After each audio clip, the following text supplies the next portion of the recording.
Every waking day, we are having tremendous changes in regulations and technology, which greatly affect the way businesses operate. Every year, thousands of people decide to take a leap of faith by launching their own businesses. Trotting a career path as entrepreneurs is becoming more accessible than ever. On the other hand, it becomes increasingly harder to achieve success in highly saturated markets. Fortunately, it comes down to having the right knowledge in order to get your business where you want it to be.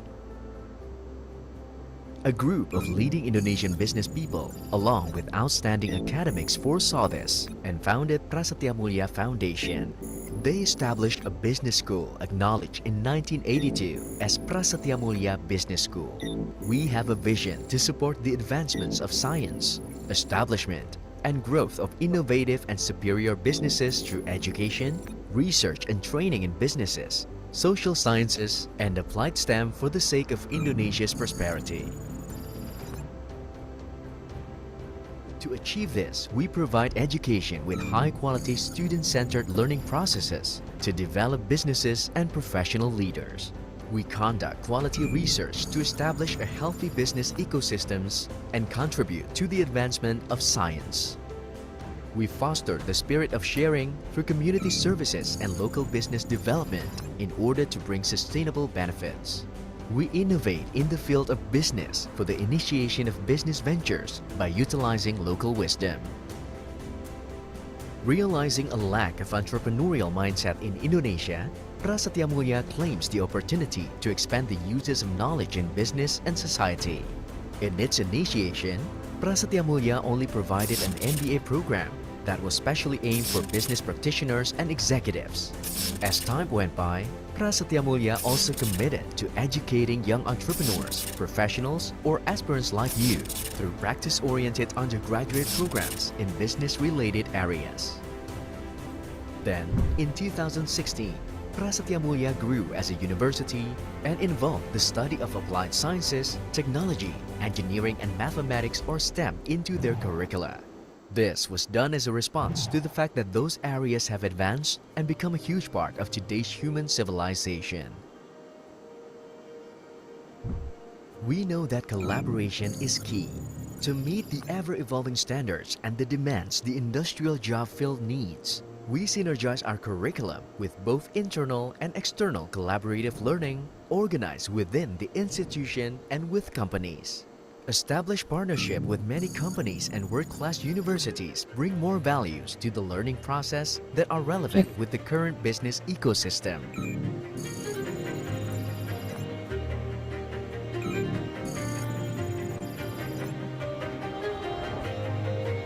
Held in Chilanda campus, the graduate programs, Master of Management and Doctoral Program in Management and Entrepreneurship prepare to cultivate the next generation of Indonesia's executives and entrepreneurs.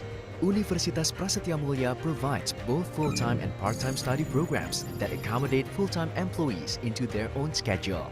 It offers various graduate business and management programs such as Good morning, Master ladies of and Management, gentlemen, all distinguished guests and Regular, excellency. MM We Strategic kindly Management, request all of you to take your MM Business seats Management, as we will commence the event MM New shortly. Ventures Innovation. We also would like to MM inform you Applied that Business food and Analytics. drinks are not allowed in this auditorium, as you can enjoy the snacks and drinks provided outside this room. We also want to inform you that in case of emergency, please find your way to the exit door, which is located in the front of this auditorium, and the emergency stairs are located next to the elevator. Thank you.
Good morning, ladies and gentlemen, distinguished guests and excellency.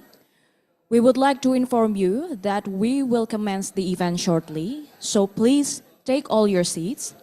And we would also like to inform you that food and drinks are not allowed in this auditorium, as you can enjoy the snacks and drinks provided outside this room. We also want to inform you that in case of emergency, please find your way to the exit door, which is located in the front of this auditorium, and the emergency stairs are located next to the elevator. Thank you.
Ladies and gentlemen, all distinguished guests and excellencies, we kindly request all of you to take your seat as we will commence the event shortly. We also would like to inform you that food and drinks are not allowed in this auditorium. We also want to inform you that in case of emergency, please find your way to the exit door, which is located in the front of this auditorium, and the emergency stairs are located next to the elevator. Thank you.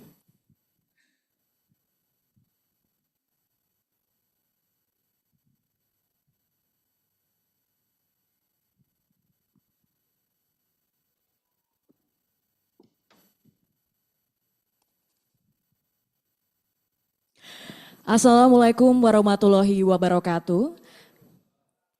Good morning, ladies and gentlemen, all distinguished guests and excellencies. It is such a pleasure to have you all here and welcome to the inaugurations of the Center for East Asian Studies. Please give a big round of applause, everyone. Thank you so much. Before we commence this event, allow me to introduce myself. My name is Valentina Chelsea, and I will be the master of ceremony for this event. So, ladies and gentlemen, all distinguished guests and excellencies, as part of Universitas Prasetiya Mulya, the Center for East Asian Studies, or CEAS, is a collaborative platform for learning about East Asia. The center fosters teaching, research, and regional connectivity among higher education institutions and research centers, both within and outside the university. The center aims to conduct and promote research and studies on the latest developments in the regions to explore challenges and opportunities for Indonesia and provide research-based policy analysis on how Indonesia could expand and strengthen its engagement in East Asia.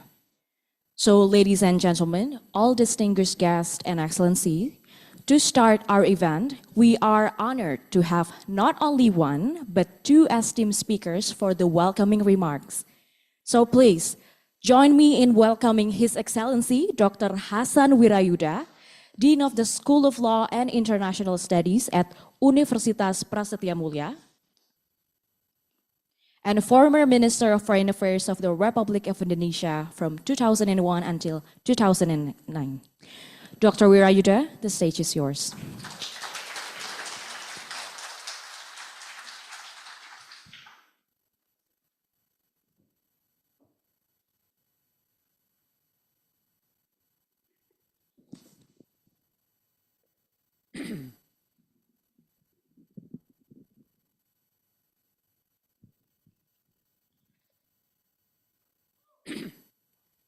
Excellencies, ambassadors of China, Japan, Korea, and ASEAN members, respectively accredited to Indonesia or ASEAN. Our special guest, Professor Chen Dao Xiao, Bapak Harichan Silalahi, not sure he's not here. Bapak Yusuf Anandi and board members of the CSIS, Professor Dr. Gisman Simanjuntak, Rector of Universitas Prasetiya Mulya, and Bapak Prasasto Sujatmiko, Director of Yayasan Universitas Prasetiya Mulya, His Excellency Ambassador Dr. Rizal Sukma, Executive Director and members of Advisory Council of the Center for East Asian Studies, Excellencies, distinguished guests, ladies and gentlemen. Xiao Chang Hao, Ohai Gozaimasu, Aniseong Haseo. Selamat pagi and good morning. Forgive me for any mispronouncements in my greetings. I come from a generation whose education was heavily influenced by European-centric subjects. For example, In my high school, English was the first foreign language we learned, with French and German as secondary options. Languages and culture of East Asia, such as Chinese, Japanese, Korean, Vietnamese, and Thais, were not part of our curriculum. This has inevitably led to a gap in our understanding of each other. Europe has historically been considered the center of the world since the nation-state concept introduced by the Westphalian system 376 years ago. History often reflects the perspectives of recent victors, which established Europe and the Mediterranean as the world focal points. Consequently, East Asia was viewed as the Far East, a peripheral regions in the narratives of Western dominance. However, the geopolitical and geoeconomic shift from transatlantic to the Asia-Pacific since the turn of the century have repositioned East Asia as the world's new center of gravity. The regions, often labeled as the 21st century hubs, rose to prominence primarily through its economic achievements. In the 1980s and the 1990s, several East Asian countries achieved economic tiger status. China, remarkable economic rise following 40 years of reforms and openness, led it to surpass Japan as the world's second largest economy by year 2000. With its modernized military, China has emerged as both an economic and military power, in effect, a new superpower. It is increasingly seen as a strategic competitor to the United States. This internal dynamic and the rise of China have positioned East Asia as the heart of global affairs. This development offers new opportunities, but also frightful challenges. However, we must not assume that this proximity has naturally led to better mutual understandings among East Asian nations. While there is a growing interactions among governments and people of the regions, we must admit that we do not know each other better. Indonesia doesn't have sufficient number of scholars and experts of East Asia to play a role of intellectual mediator. Excellencies, distinguished guests, ladies and gentlemen, to better understand the scope of the Center for East Asian Studies we are about to inaugurate, let me clarify what do we mean by East Asia. Geographically, East Asia includes Northeast and Southeast Asia. Underline the word East. Both Northeast and Southeast Asia are crucial pillars of East Asia, East Asia's present and future. However, Southeast Asia is often overlooked. Conversely, from a Southeast Asian perspective, China, Japan, and South Korea are referred to as +3, as in the ASEAN +3 framework established in 1997. Moreover, in the context of the East Asia Summit, or EAS, a leaders-led process and the primary vehicle for establishing an East Asia community, the term East Asia has been expanded since 2015 to include 16 participants, the 10 ASEAN member countries, China, Japan, Korea, India, Australia, and New Zealand, arguably for a balanced and inclusive East Asia. The Regional Comprehensive Economic Partnership, RCEP, covers these East Asia countries minus India. Meanwhile, the Economic Research Institute for ASEAN and East Asia, or AREA, considers East Asia and ASEAN as separate entities. Confusing, isn't it? In diplomacy, confusion often means you are better informed. The Center for East Asian Studies is tasked with conducting research and studies on China, Japan, Korea, ASEAN, and its member countries. Unlike traditional East Asia study program at leading universities in the world, focusing on language, literature, and philosophy, center that we're going to inaugurate will examine contemporary East Asia as a new geopolitical entity in all its aspects: political, military, security, economic, trade and investments, language, and culture.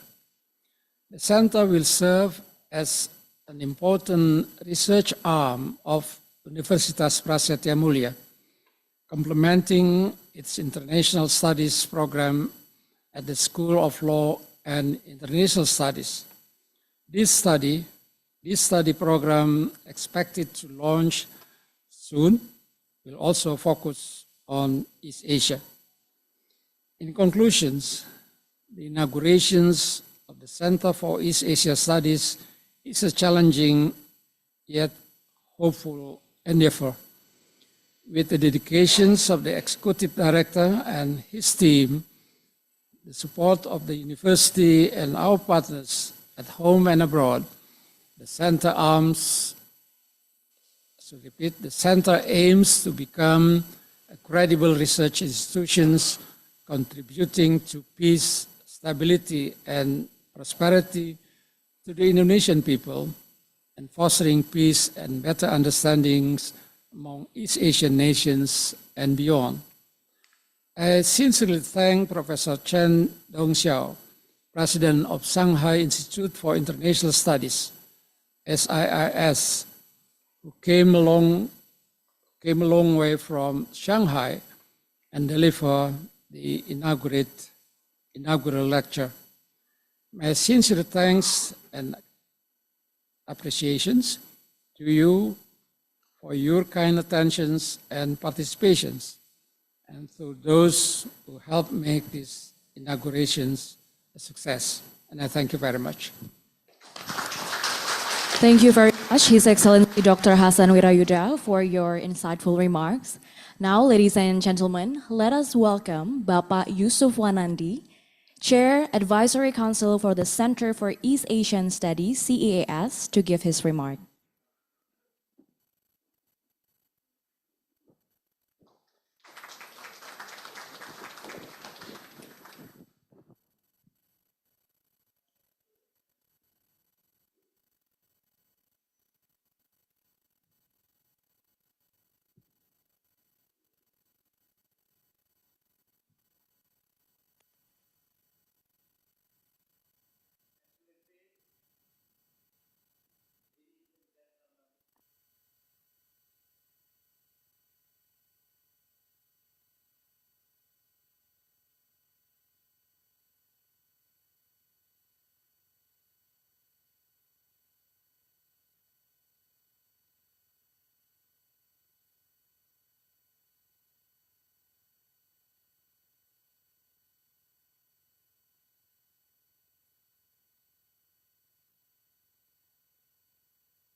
Thank you so much, Bapak Yusuf Nandi, for your insightful remarks. Now, Excellencies and ladies and gentlemen, let us continue this event with some speeches, as we are privileged to have several distinguished speakers who will share their perspective on the Center for East Asian Studies through video speeches and in person. First, let us listen to the video speech from Her Excellency Ibu Retno Marsudi, Minister of Foreign Affairs of the Republic of Indonesia, and from His Excellency Bapak Jauhari Oratmangun, Indonesian Ambassador to the People's Republic of China.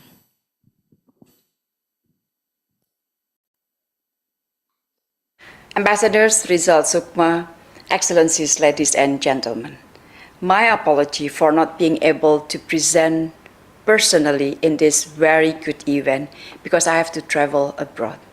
However, I'm honored to be part of the inauguration of Prasetiya Mulya University's Center for East Asia Studies today. Its establishment comes at a crucial time, given that East Asia is one of the most vibrant and dynamic regions globally. Through collaborative research and dialogue, this center will further enhance cooperation and deepen our ties in East Asia.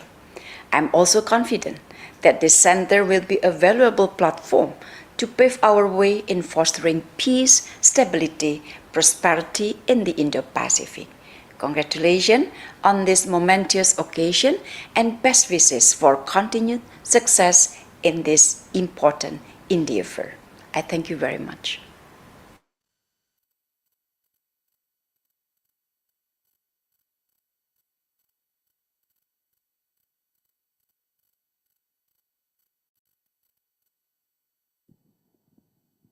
And now, let us listen to a video speech from His Excellency Bapak Jauhari Oratmangun, Indonesian Ambassador to the Republic of China.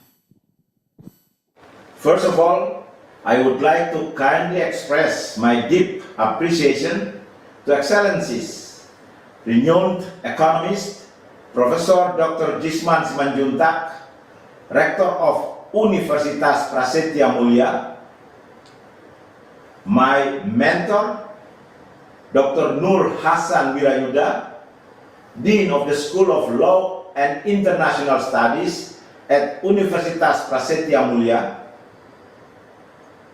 my mentor and guru as well, Bapak Yusuf Wanadi, SH, Chair, Board of Advisor of the Center for East Asian Studies at Prasetiya Mulya Foundation,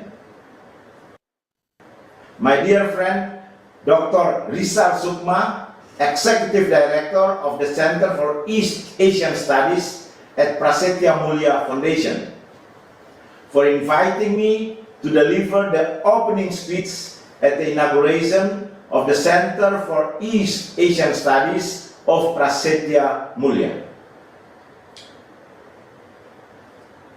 I would also like to express appreciation to our friends, especially the faculty and staff, for your generous support. Thank you all for guiding us through this educational initiative and for elevating me to convey our gratitude. Throughout my life, I have had the opportunity of visiting several reputable schools. And after a while, and in particular, during my last visit, I noticed that Prasetiya Mulya is the school that I cherish the most. More than 6 years ago, I was a freshman in China. It has since been a priceless experience which has given me a lot of lessons in life, and I'm now hoping to leave Beijing in the near future to focus more on my new role at Prasetiya Mulya. Of course, the center supports teaching and research of East Asia related topics across all disciplines, disseminates knowledge about East Asia through projects of local, regional, national, and international scope, and serves as the intellectual gathering point for a collaborative and innovative community of scholars and students of East Asia. The combination of approaches adopted from cultural and social studies enable students to study East Asia against the background of its long history and tradition, as well as from the perspective of its current importance as a gravitational center for the global economy, which is timely as 2 of the 5 largest economies in the world are already in East Asia. At present, China, Japan, and South Korea are also among the top 5 countries with the most international patent applications. By having 2 of the 5 largest economies in the world, the growing importance of East Asia in the 21st century can no longer be overlooked. Thus, it is safe to assume that this century belongs to the Asia, or we call it Asia century. Furthermore, it is widely reported that China looks set to become world's largest economy, and we anticipate that this could happen by around 2035. Our projections also suggest that Indonesia is set to be the world's 7th largest economy by mid-2040s, including Japan at 5th spot. That means Asia will be dominating the global economy over the second half of this century. As China and emerging Asian countries power ahead, they could account for about 58% of global growth by 2050. And the whole of Asia could account for around 46% of the global economy, up from around 35% today. Think about this. 2040, it's only 21 years from now, 2024. The Asia century presents new opportunities for Indonesia as well. We at the East Asian Study Center shall prepare leaders, professionals, researchers, and scholars to build a bright future for Indonesia in an increasingly multipolar and multicultural Asia century. Therefore, for those of you who would like to seek more room for growth in the future, I would recommend and suggest you to join us. Greetings from Beijing. Terima kasih, xie xie, and thank you very much.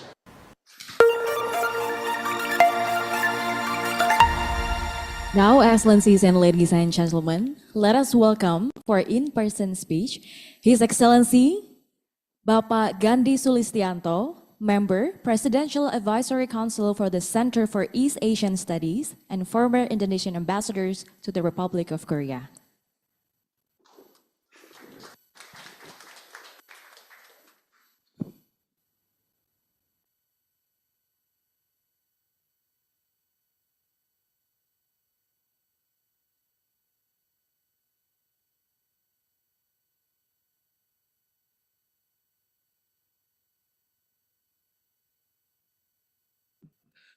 I think it's intentionally did by Pak Rizal.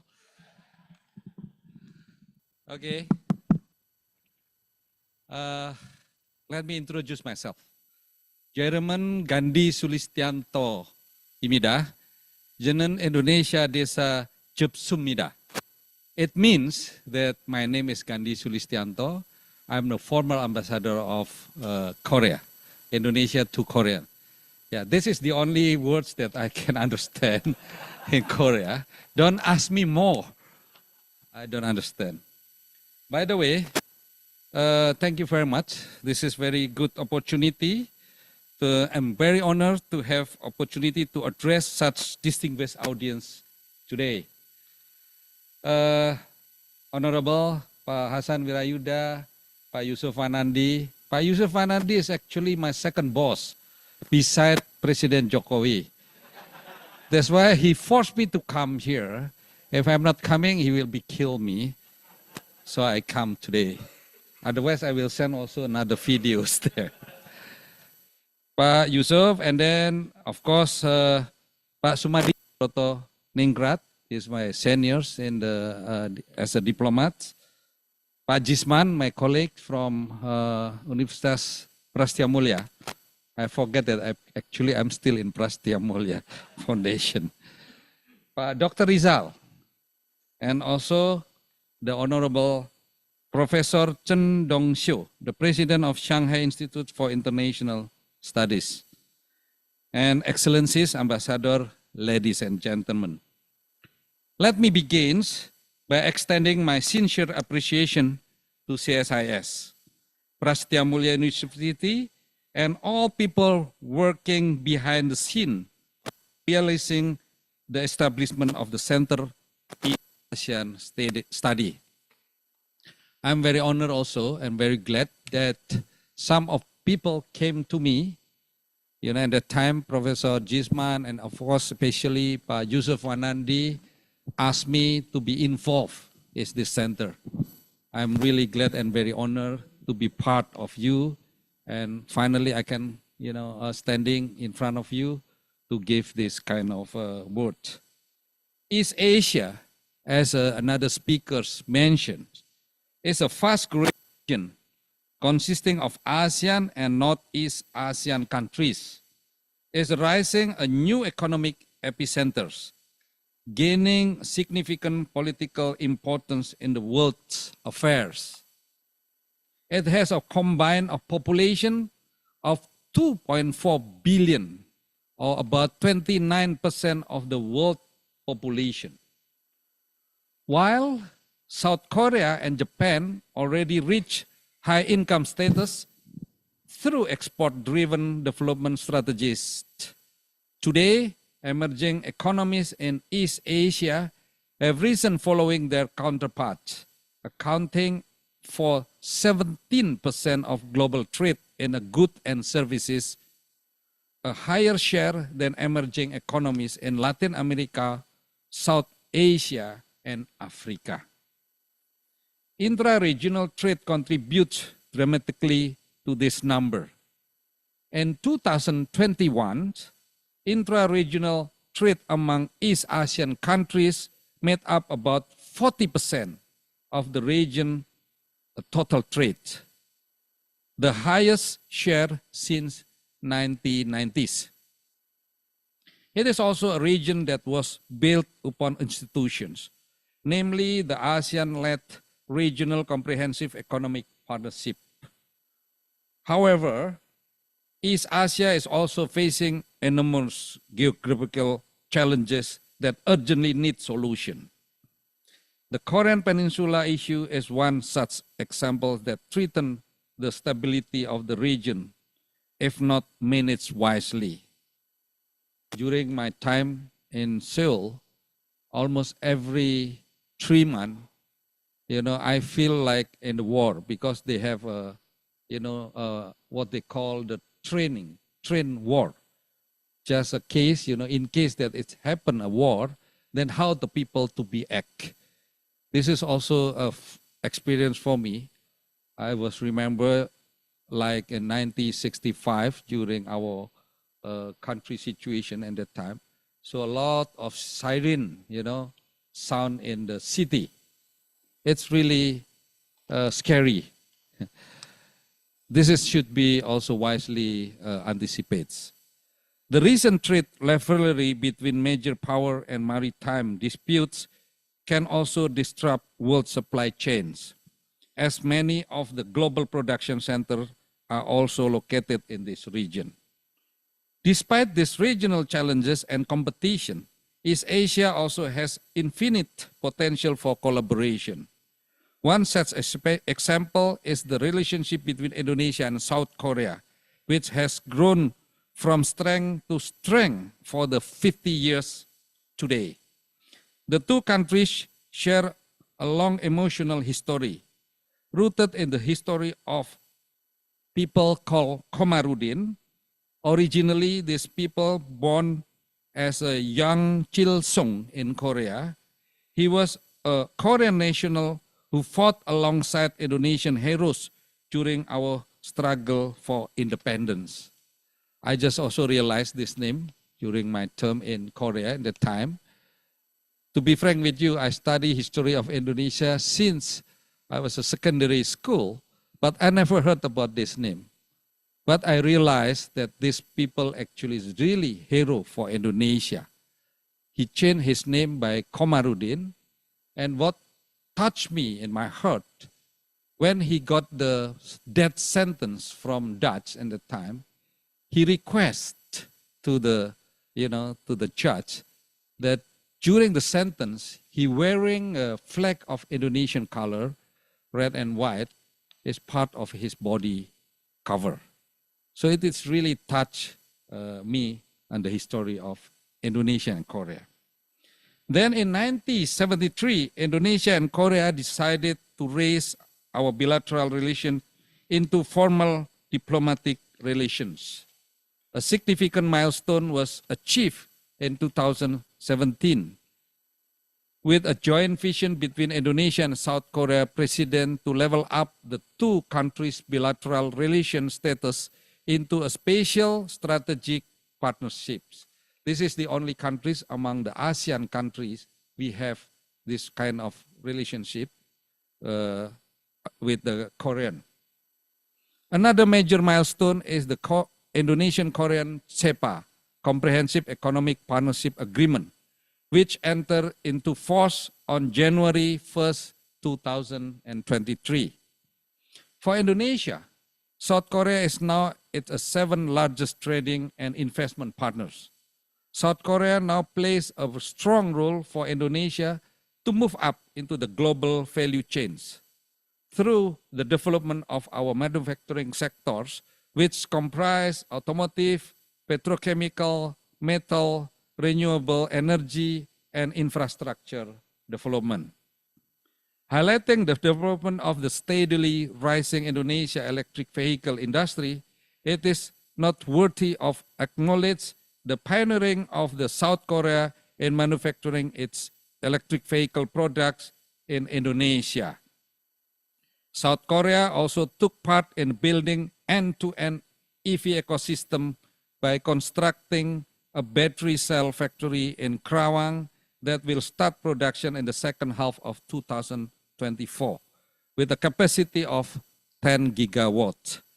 However, the presence of Korea global companies along with the Indonesian ongoing cooperation with companies from other East Asian countries are not immune from the risk of the effect of geopolitical and geoeconomic challenges. Indonesia needs a vehicle that can bridge knowledge disparities and enhance our understanding through research while fostering strong ties with the research communities, the business sectors, and the people in East Asia. I experienced this firsthand during my tenure as the Indonesian ambassador to the Republic of Korea. We expanded the Indonesian diplomacy to ensure people-to-people involvement in the socio-cultural functions, particularly with the realms of the creative economy, digital, startup, and public diplomacy. This expansion has fostered the collaboration between stakeholders in the digital creative economy and startup sectors of both countries. I think we realize today that Korean image in Indonesia is quite increased tremendously. Yeah, through K-pop, through K-drama. Every day I saw my wife also enjoy Netflix through K-drama. So my sons and also my daughter and my grandsons also enjoy K-pop very well. They are very well known about name, of the Korean stars in Indonesia. Everything is smelling Korean now is quite, significant in Indonesia. We don't feel actually, that Korean now come to Indonesia very aggressive activities. geopolitical challenges in East Asia, such as a great power rivalry, often undermine trust between countries in the region. People-to-people connectivity can help address these challenges. East Asia, through the RCEP, has established a robust inter-country community aimed at enhancing trade and economic integration among its member states. While RCEP facilitates economic and trade cooperation, it is equally important to build strong people-to-people connectivity to complement this effort, bridging knowledge gaps and eliminating mistrust and misunderstanding. Therefore, to conclude, I'm confident that it is the establishment of the Center of East Asia Studies will significantly contribute to fostering collaboration to maximize benefits from Indonesia engagement into East Asia. So I appreciate also the Director of East Asia, which is also, I think today he presents here, Pak Gori, you may raise your face so people understand. He is in charge for the East Asia economy from the Foreign Affairs Ministry. I'm looking forward to CEAS contribution. Thank you for your kind attention, and wassalamualaikum warahmatullahi wabarakatuh. Hamsamida. Thank you very much, His Excellencies, for your speech.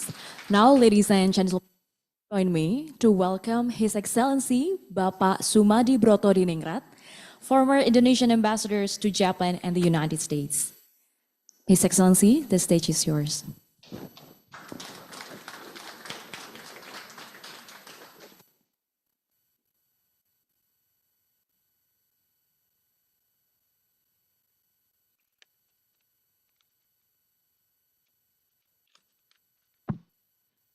Assalamualaikum, selamat pagi. A very good morning to all of you. May I first introduce myself? My name is Sumadi Broto Diningrat, a retired foreign service officer, and one of my very happy assignment was ambassador to Japan from 1998 to 2002. And really, it is I witnessed very concretely how the friendship between the two countries was, because at that time we worked together in trying to overcome the Asian crisis. And Japan at that time was the largest economic partner with Indonesia. And I think ever since we opened our relations, Japan and Indonesia relations, the friendship between the two countries are always there, up to now. But then, let me back to the laptop. Bapak-bapak para pimpinan Prasetiya Mulya, bapak-bapak para pimpinan CSIS, my former boss, Pak Hasan Wirayuda, ambassadors, excellencies, ladies and gentlemen. Please allow me first to join the previous speakers in congratulating Prasetiya Mulya University for the launching of the Center for East Asian Studies, CEAS. And I do appreciate the opportunity to say a few words on the occasion. The creation of the new center is indeed a very relevant and timely initiative, since the planned studies will cover an area of very great significance. The current developments in international relations have uplifted the status of East Asian region to become a geopolitical center of gravity, while with its resilient and for some even vibrant economies, the region has earned a well-deserved recognition as an engine of growth of the global economy. At the same time, viewed from a geopolitical perspective, this multicultural, if not multi-civilizational region is the home of one prospective emerging major power. Four treaty allies of the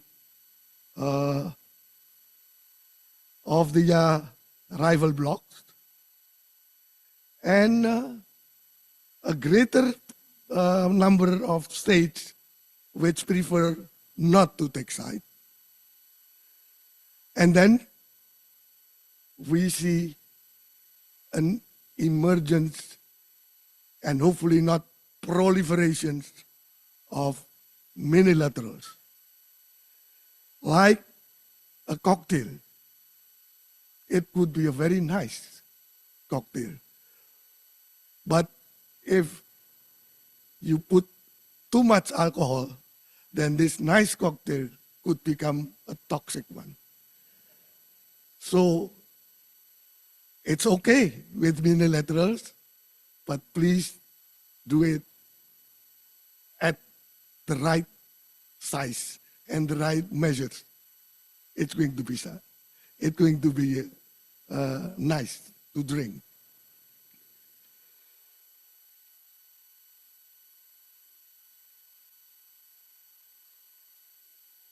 At the same time, viewed from I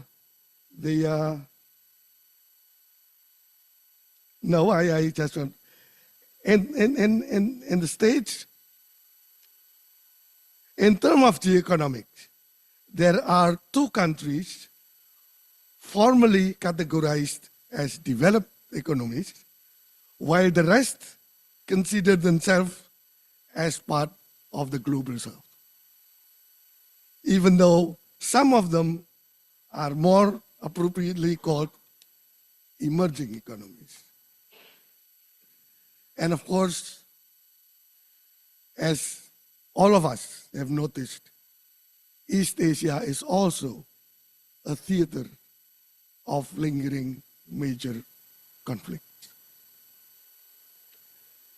such as the nuclear weapon problem in the Korean Peninsula, the maritime conflict in East China Sea, the currently heatening Taiwan questions, and the South China Sea overlapping territorial and sovereignty claims. Those are conflicts that could aggravate tensions and disturb regional stability at any time. Now, coming to my last point, I want to balance some negative tones that I have just humming with more encouraging tunes that give us more hope. And they do exist in East Asia in the form of dialogue forums to cure trust deficit and strengthen confidence. Various cooperation schemes that are designed to promote more inclusive prosperity and development, and even economic agreements where parts of the developed North and the global South can build genuine partnership. To conclude, let me just say that East Asia represent a mosaic of countries and cultures, markets and military powers, policy and people, conflicts and cooperations that is perhaps very complex and complicated and challenging for decision makers to handle. But it also offers rich and interesting subjects and objects for the clever and the curious to study. I, for sure, don't belong to the group of the clever.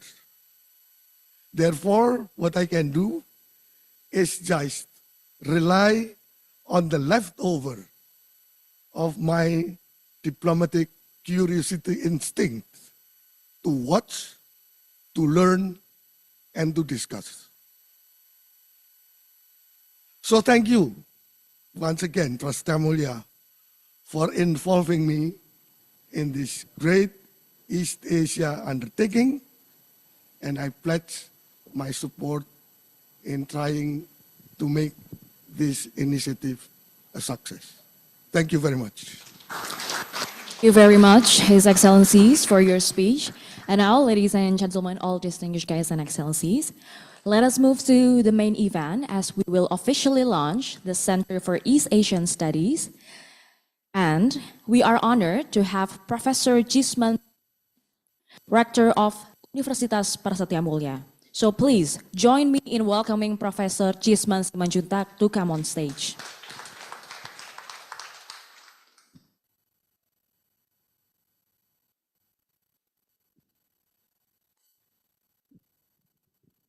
Thank you very much. Good morning. I have a prepared speech, but I'll refrain from using it this morning. The idea of Center for East Asian Studies has been in the air for quite some time. And the people behind it, particularly, of course, Pak Yusuf, whom I call the Dean of East Asian Studies.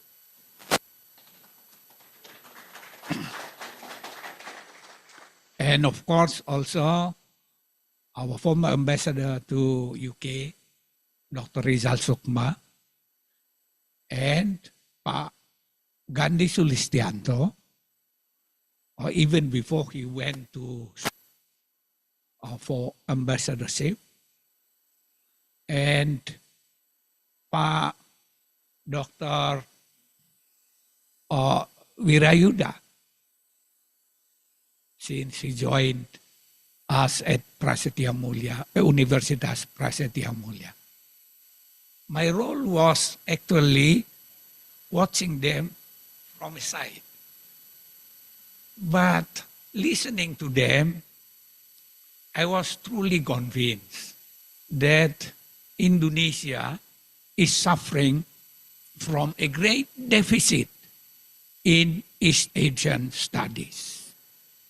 A country with 275 million people do not have properly trained scholars on East Asia. Can you imagine a country like us having very few people who are interested in doing careful study on the emerging China? That's a shame, actually. So I thought, why not Prasetiya Mulya? This is the reason why Universitas Prasetiya Mulya took up the initiative to serve as a kind of founding agent for this Center for East Asian Studies. Maybe many of us would question, what's the point of having East Asian Studies Center at this point in time, knowing how East Asia is performing globally? Earlier speeches have already concentrated on some of the key performances of East Asia. But to me, the most important indicator is the way us, East Asia, have risen in complexity compared to the rest of the world. Many countries are suffering from a diminishing complexity. We are rising in complexity. Not only CJK, China, Japan, and Korea, but also us in Southeast Asia. And complexity is an ideal ecosystem environment for cooperation. But no progress is perfect. Progress is always imperfect. And to me, one of the key issues that we will have to deal with more concretely is the issues of inclusion.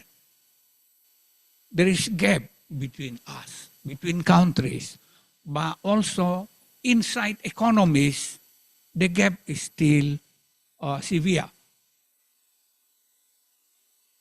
And I think we can learn.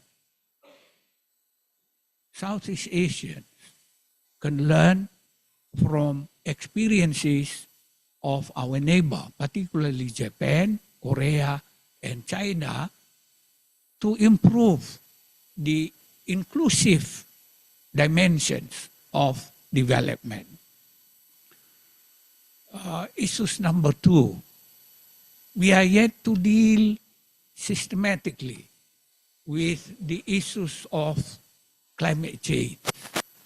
I call it Anthropocene challenge, Anthropocene imperative of the day.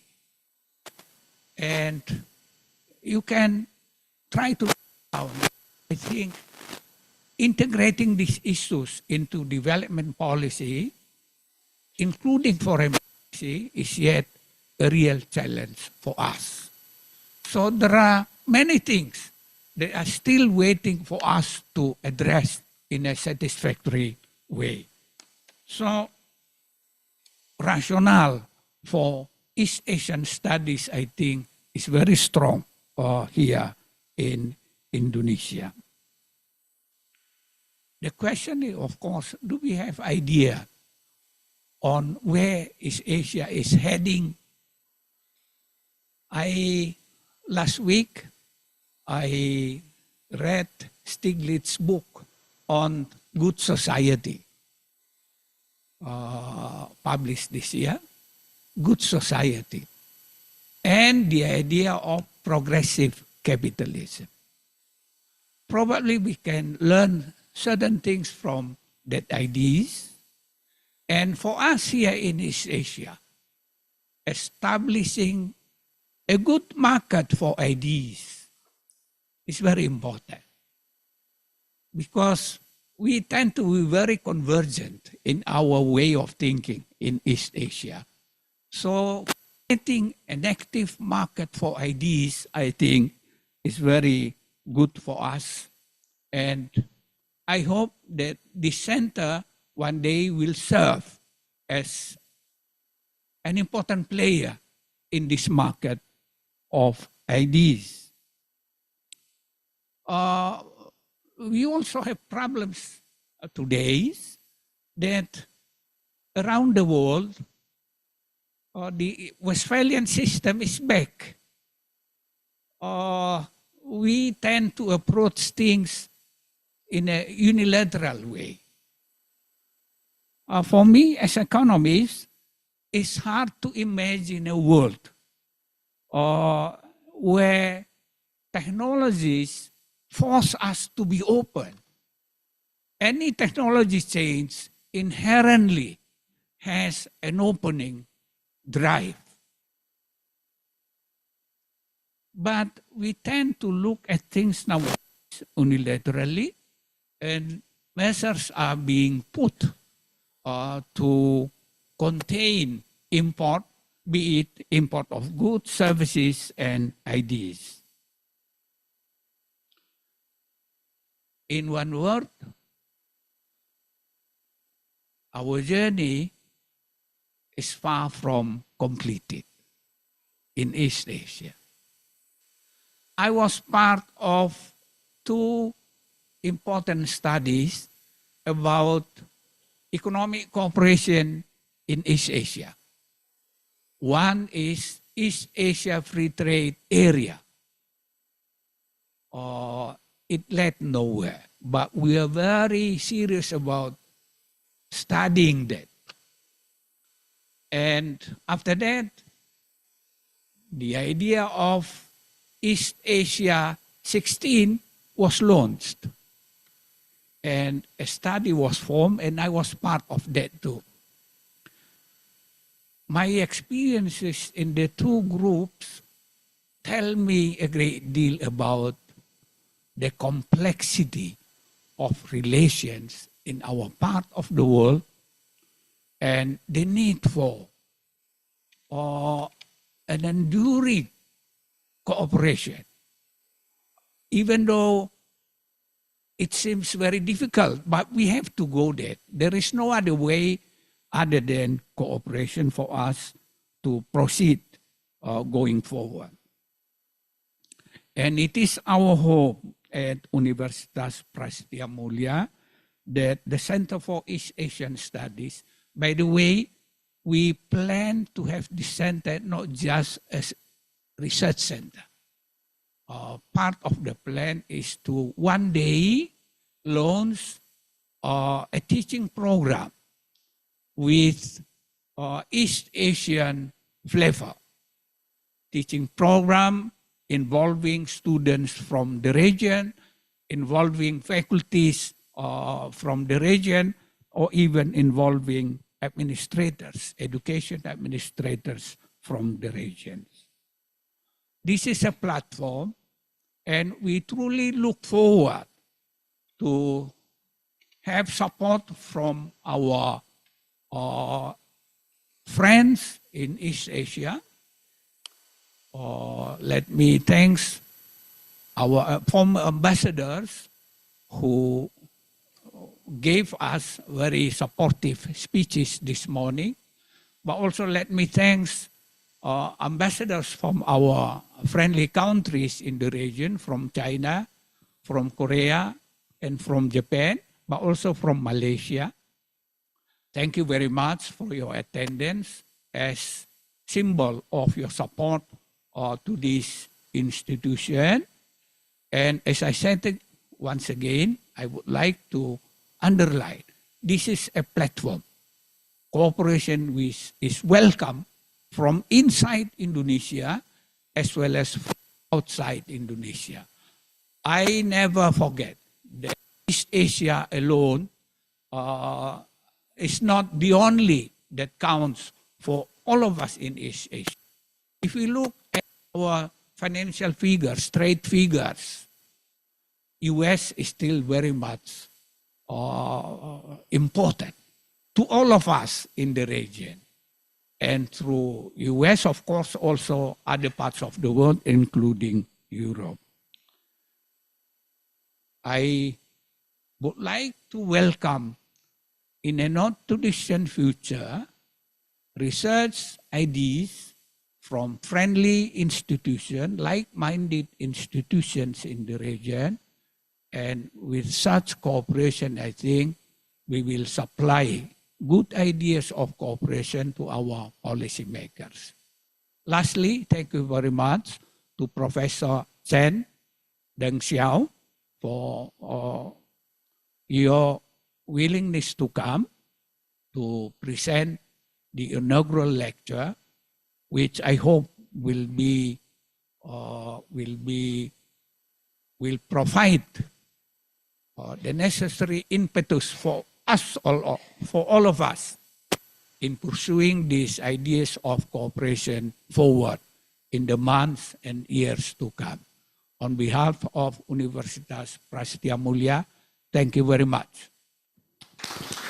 Thank you very much, Professor Jisman Manjuntak. I would like to ask Professor Jisman to stay on stage because we are going to have an officially launch the CEAS by conducting a ceremonial by sounding the gong, a traditional Japanese instrument that has been present on the stage. And therefore, I would like to invite Bapak Yusuf Wanandi, Chair Advisory Council of CEAS, His Excellency Dr. Hasan Wirayuda, Dean of the School in Law and International Studies, Universitas Prasetiya Mulya, His Excellency Dr. Rizal Sukma, the Executive Director of CEAS, and Bapak Prasastyo Sudiatmiko, Chairman, Board of Executive Prasetiya Mulya Foundations, to come on stage. I would also like to invite the documentations team and media colleagues to capture this moment.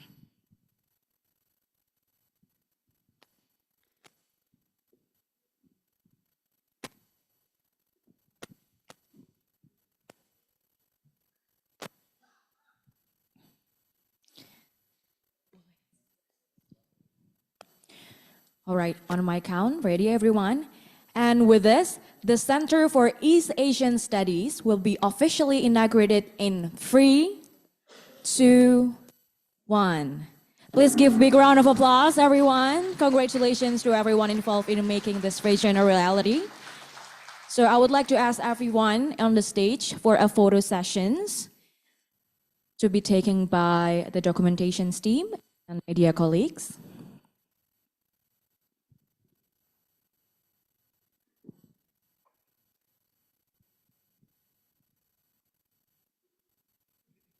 Okay, ready?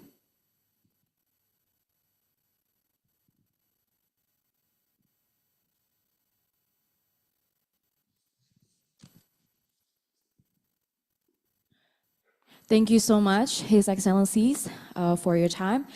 You may proceed to your seats again. Please give a big round of applause, everyone. And all distinguished guests and excellencies, as the Center for East Asian Studies is now officially launched, we are now going to have an introductions to get to know better the Center for East Asian Studies. And these sessions will be presented by His Excellency Dr. Rizal Sukma, Executive Director of CEAS. And after this, we are going to have an inaugural lecture by Professor Chen Tongxiao, President of the Shanghai Institute for International Study, SIIS, that will be moderated by His Excellency Dr. Rizal Sukma. So without further ado, everyone, please welcome His Excellency Dr. Rizal Sukma, Executive Director of the Center for East Asian Studies. Please give a big round of applause. Thank you. Pak Yusuf, Pak Jisman, Pak Hasan, Pak Pras, and all the distinguished guests, excellencies. Initially, I planned to deliver my remarks in Chinese. Then I realized the real expert is over there, Bang Rene, Bu Natalia, and also Pak Gori. So I tried to change into Japanese, and then I realized Ambassador Kia is here, and Tanaka-san is here. So, I better abandon the idea and stick to English. Well, actually, I don't speak those two languages anyway. So it's very good morning to all of you. And first of all, it is really an honor, to be here to introduce the newly established Center for East Asian Studies to such a distinguished audience today.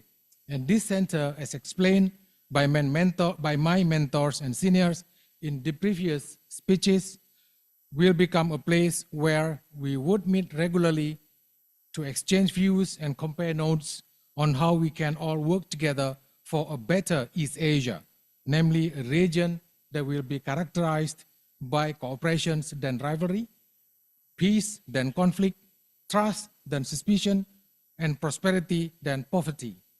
And of course, the most important of all, how we can live in harmony rather than, in discord.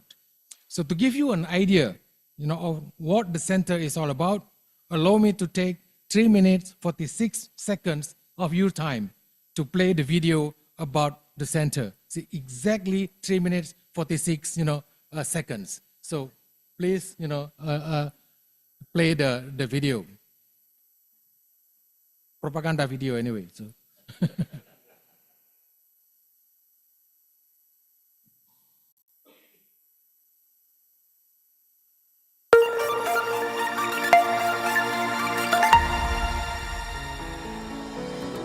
the world center of gravity has now moved to East Asia. The region is characterized by remarkable economic progress, especially in Japan, South Korea, some ASEAN states, and the most phenomenal of all, China. Trade has been a key driver of development in the region, accounting for 17% of global trade in goods and services. Intra-regional trade and cooperation has also expanded rapidly over the last 2 decades. Remarkable technological modernization and innovation, especially in new emerging technologies, is taking place at an unprecedented pace. This strategic transformation is of paramount importance for Indonesia's economic, business, trade, and technology developments. As an active participant in promoting cooperation among countries in this region, it is imperative for us to build a deep understanding and knowledge about East Asia. In response to this pressing need, Universitas Prasetiya Mulya established the Center for East Asian Studies, or CEAS. This center will conduct research and studies on the latest developments of the region, explore challenges and opportunities for Indonesia, and provide research-based policy analysis. Center for East Asian Studies is designed as a platform for this cooperative, independent analysis, and I look forward to cooperating with similar institutions around our region in East Asia. We need to have experts and scholars who understand developments of East Asia in many sectors: business, trade, technology, investment, finance, and also political security. The center will be the primary platform for both research and teaching on East Asia at Universitas Prasetiya Mulya.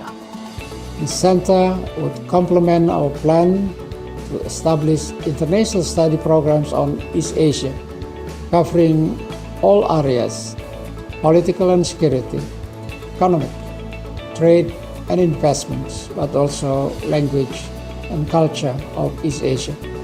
At the Center for East Asian Studies, Universitas Prasetiya Mulya, we believe that Indonesia will do well if it understands its strategic environment well. This means we must have a pool of expertise, scholars, and researchers who study, do research, generate knowledge, and teach on contemporary East Asia.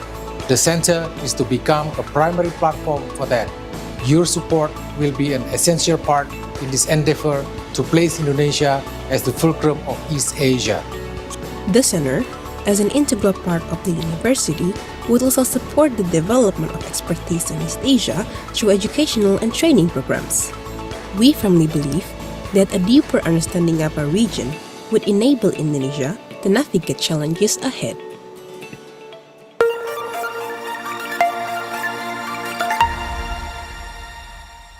Thank you. Now, of course, I would like to say more about the center, but that will grow, as the center, begin, its operations. So today, to mark the establishment of the center, we are honored, to have Professor Chen Tongxiu, with us today. So let me just, read very briefly, on the bio of Professor Chen. He is the president of Shanghai Institute for International Studies. Dr. Chen received his PhD from Fudan University and specialized in the studies of United Nations, China's foreign policy, and China-US relations. He has led numerous research projects commissioned by China National Foundation of Social Sciences Studies, Ministry of Foreign Affairs, Ministry of Finance, Taiwan Affairs Office of State Council, and so on. Dr. Chen has published extensively on the UN reform and China's multilateral diplomacy. He is also the chief editor of China Quarterly of International Strategic Studies, a flagship English journal on China's diplomacy published by CSIS and World Scientific Publishing House in Singapore. He is also a young professor of Shanghai Shanghai International Studies University. So Dr. Chen is the high-level advisor of an independent team of advisory, or ITA, for ECOSOC dialogue on longer-term positioning of United Nations Development System, in 2016, the member of the ASEAN Regional Forum's expert and eminent persons, senior advisor on economic diplomacy for China's foreign ministry, senior advisor of International Business Leaders Advisory Council for the mayor of Shanghai. He also holds the positions as vice chair of China National Association of International Relations. Professor Chen flew from Shanghai last night to celebrate today's inauguration and share his view on how we can face the challenges in reviving the East Asia community building. Now I would like to invite Professor Chen to deliver his inaugural lecture. Professor Chen, Ching.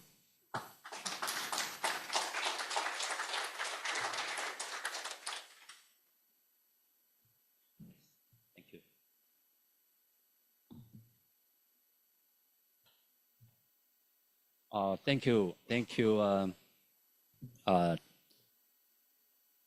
Rizzo, and it's also my great honor to be invited by Joseph and all these distinguished colleagues here to witness and to celebrate the launching event of East Center for East Asia Studies.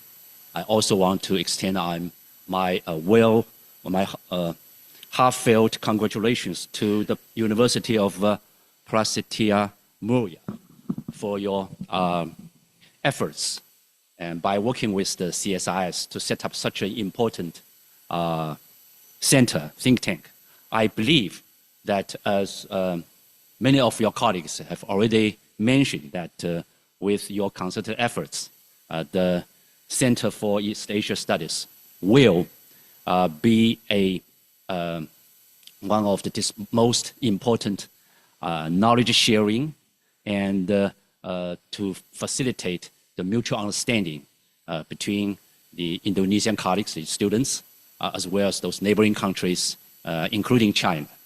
And I also hope that with this new center, the SIS, which I work for, will have a better and a further institutional cooperation with this new center, including the exchange of visiting fellow program or co-organize those seminars of our common interest. I'm also would extend my special appreciation and thanks to Joseph. When I got the call from Joseph a couple of months ago, and you know that Joseph is my mentor of my better understanding of this region and ASEAN as well as Indonesia in particular. So when I got the call, I dare not to decline, even if I know that I'm not a specialist of this topic. But when I received the invitation and I found out the topic of the speech which organizer wants me to make, I must admit that I am a little bit surprised. You know why? Why revisit the idea of building the East Asia community? Because over the past decade, the discussion around this topic have largely faded away in both policy and academic circles, both in China, and if my observation correct, also in the East Asia, or even in a large area. The reasons also seems quite obvious.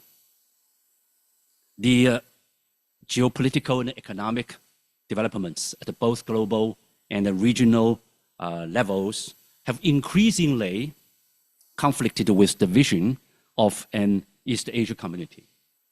The narratives such as the new Cold War between the United States and China, the strengthening of the US, Japan, South Korean alliance to counterbalance China, the prioritization of economic security over the regional economic integration in Asia Pacific, and the so-called democracy versus the authoritarianism discourse, all have seemed to render the any renewed discussion of the East Asia community building a kind of anachronistic or even irrelevant.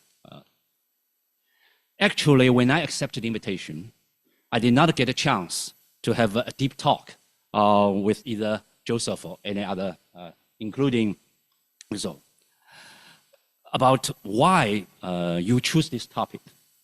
But I don't think that the concurrent focus on this subject is just your nostalgic nod to the past achievements.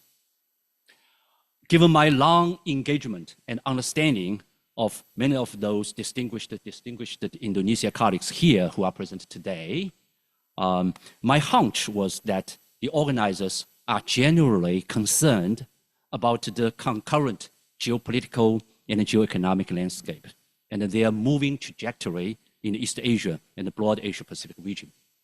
There's also a feeling, if my observation is correct, that many popular or even prevailing ideas and perceptions today in this region echo the confrontations and divisions of the Cold War era. If this trend continues, it not only undermines the collaborative efforts of East Asian states in the past decades since the end of Cold War, but also clearly goes against the interests of the East Asian countries and those of the South Asian countries, including Indonesia. So therefore, in this time of both turbulence and transformation, when we revisited the idea of whether and how to revive the East Asia community building, we not only need to reconnect with the original vision behind this endeavor, examine it from both historical and contemporary perspectives, we must also analyze the new landscape facing us today and in the foreseeable future, identifying the new obstacles and opportunities, if any, that are still lying ahead of us. And most importantly, we must also discuss what kind of a collective efforts that we still need or required if we are really determined to reinvigorate this process. There's no need for me to revisit a variety of the views, proposals, and recommendations that have been put forward by numerous scholars, including those distinguished colleagues, Indonesia colleagues here today, over the past 2 decades about this project, about this topic. Instead, what I'm trying to offer is a Chinese scholarly view. I will begin by summarizing the discussions and the narratives within the Chinese academic community regarding this topic over the past decade. This will help shed light on how Chinese scholars perceive the construction of an East Asia community.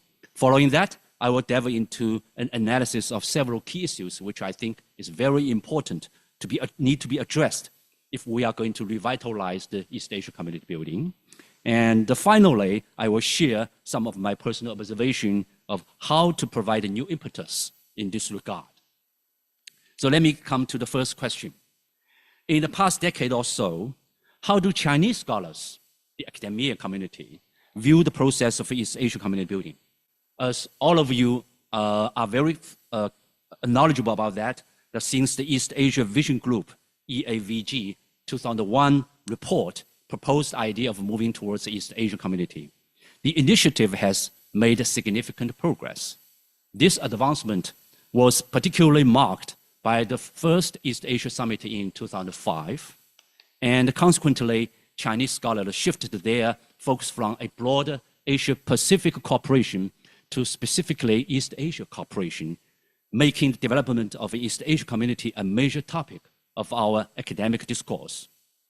Drawing upon the consensus of experts from the network of East Asia think tank, in short term called NEAT, Chinese scholars proposed several guiding principles for building this community. These principles include prioritizing the common interests, maintaining the ASEAN centrality, and embracing open regionalism, etc. The proposed community would consist of 3 key components, namely the East Asia Economic Community, East Asia Security Community, as well as the Social and Cultural Community. The process, as Chinese scholars argue, should be based upon a voluntary cooperation and consensus building, ensuring the comfort of all parties involved. Actions should be taken gradually, starting with something simpler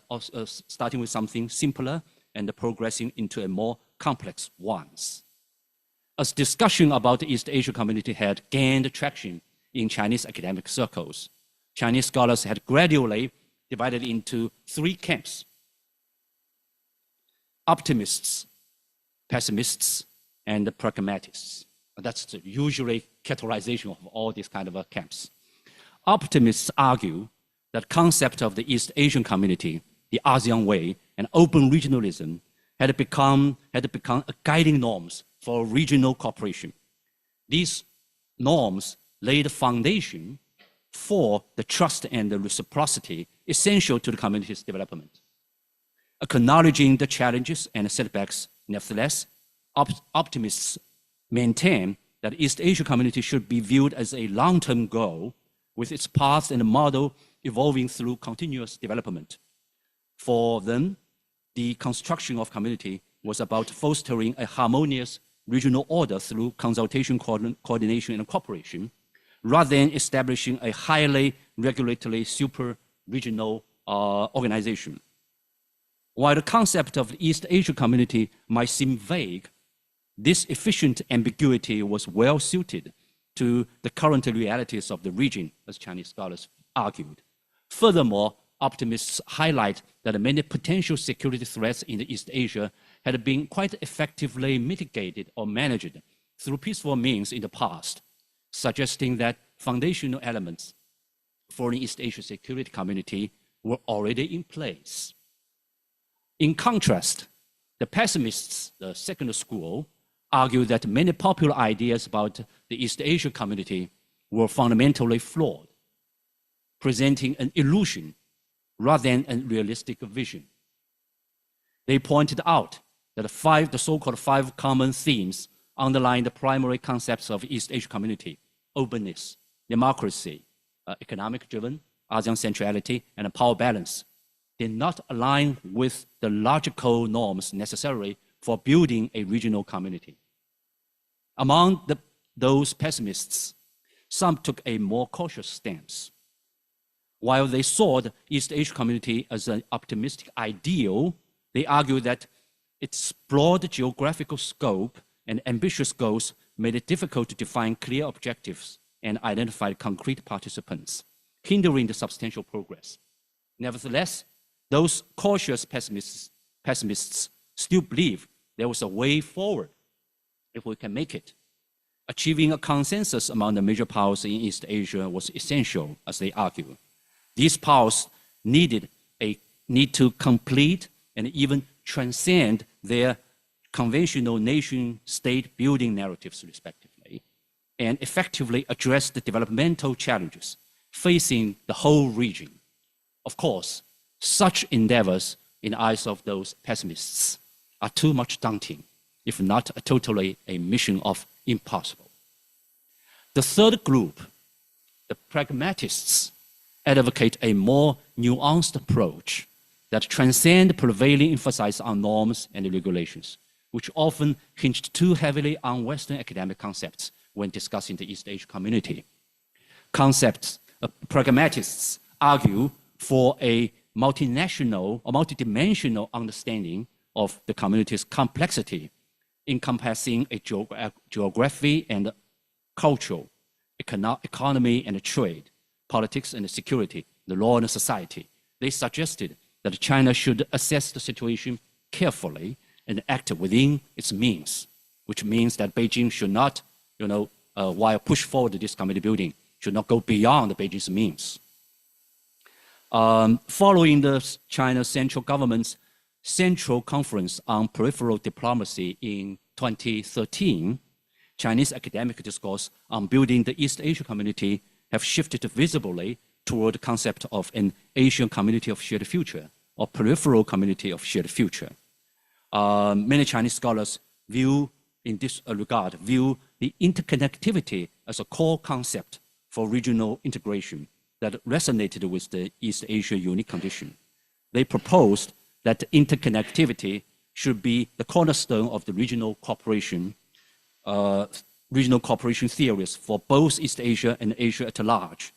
In response to the evolving geopolitical and economic landscape of the Asia Pacific and East Asia, recently, some Chinese scholars introduced the concept, so-called a ASEAN cosmos. This concept portrayed the establishment of a cross-regional global network from a macro perspective, highlighting the intricate interactions among ASEAN countries, between ASEAN and the major powers, and between ASEAN and the global community. This framework offers valuable insights and inspiration for the construction of the East Asia communities in today's more turbulent and transformative era. So by such a roughly literature view, I just want to know that Chinese scholars' view in the past decades, they are, if not totally divisive, but quite diverse. And there's no monolithic view about how to build it. So I will come to the second question. If we are to revitalize or revive the East Asia Community Project, what are the critical issues and the challenges we must address in the new global and the regional geopolitical, economic, security environment? Do we have the necessary condition to tackle these challenges? In my mind, the first challenge we face is the state of China-US relations. As many of our previous speakers have already mentioned, touched upon it. It is widely acknowledged that in the past, acknowledged that in this region, that the relationship between two sides, between Washington and Beijing, has descended into a phase of sustained, higher intensity strategic competition, with many even asserting that two countries are now entrenched in a kind of a new Cold War model. On one hand, we must recognize that the recent deterioration of the bilateral relationship is rooted in the structural factors, such as the shifting balance of power between the United States and China, such as the two countries' very stark differences in their domestic systems. This situation has also been shaped by the retreat of a neoliberalism in the United States and the West as a whole, and also is the waning of globalization, prompting both China and the United States to recalibrate their respective domestic strategies. These dynamics are beyond the control of any individual decision makers and cannot be reversed in the foreseeable future.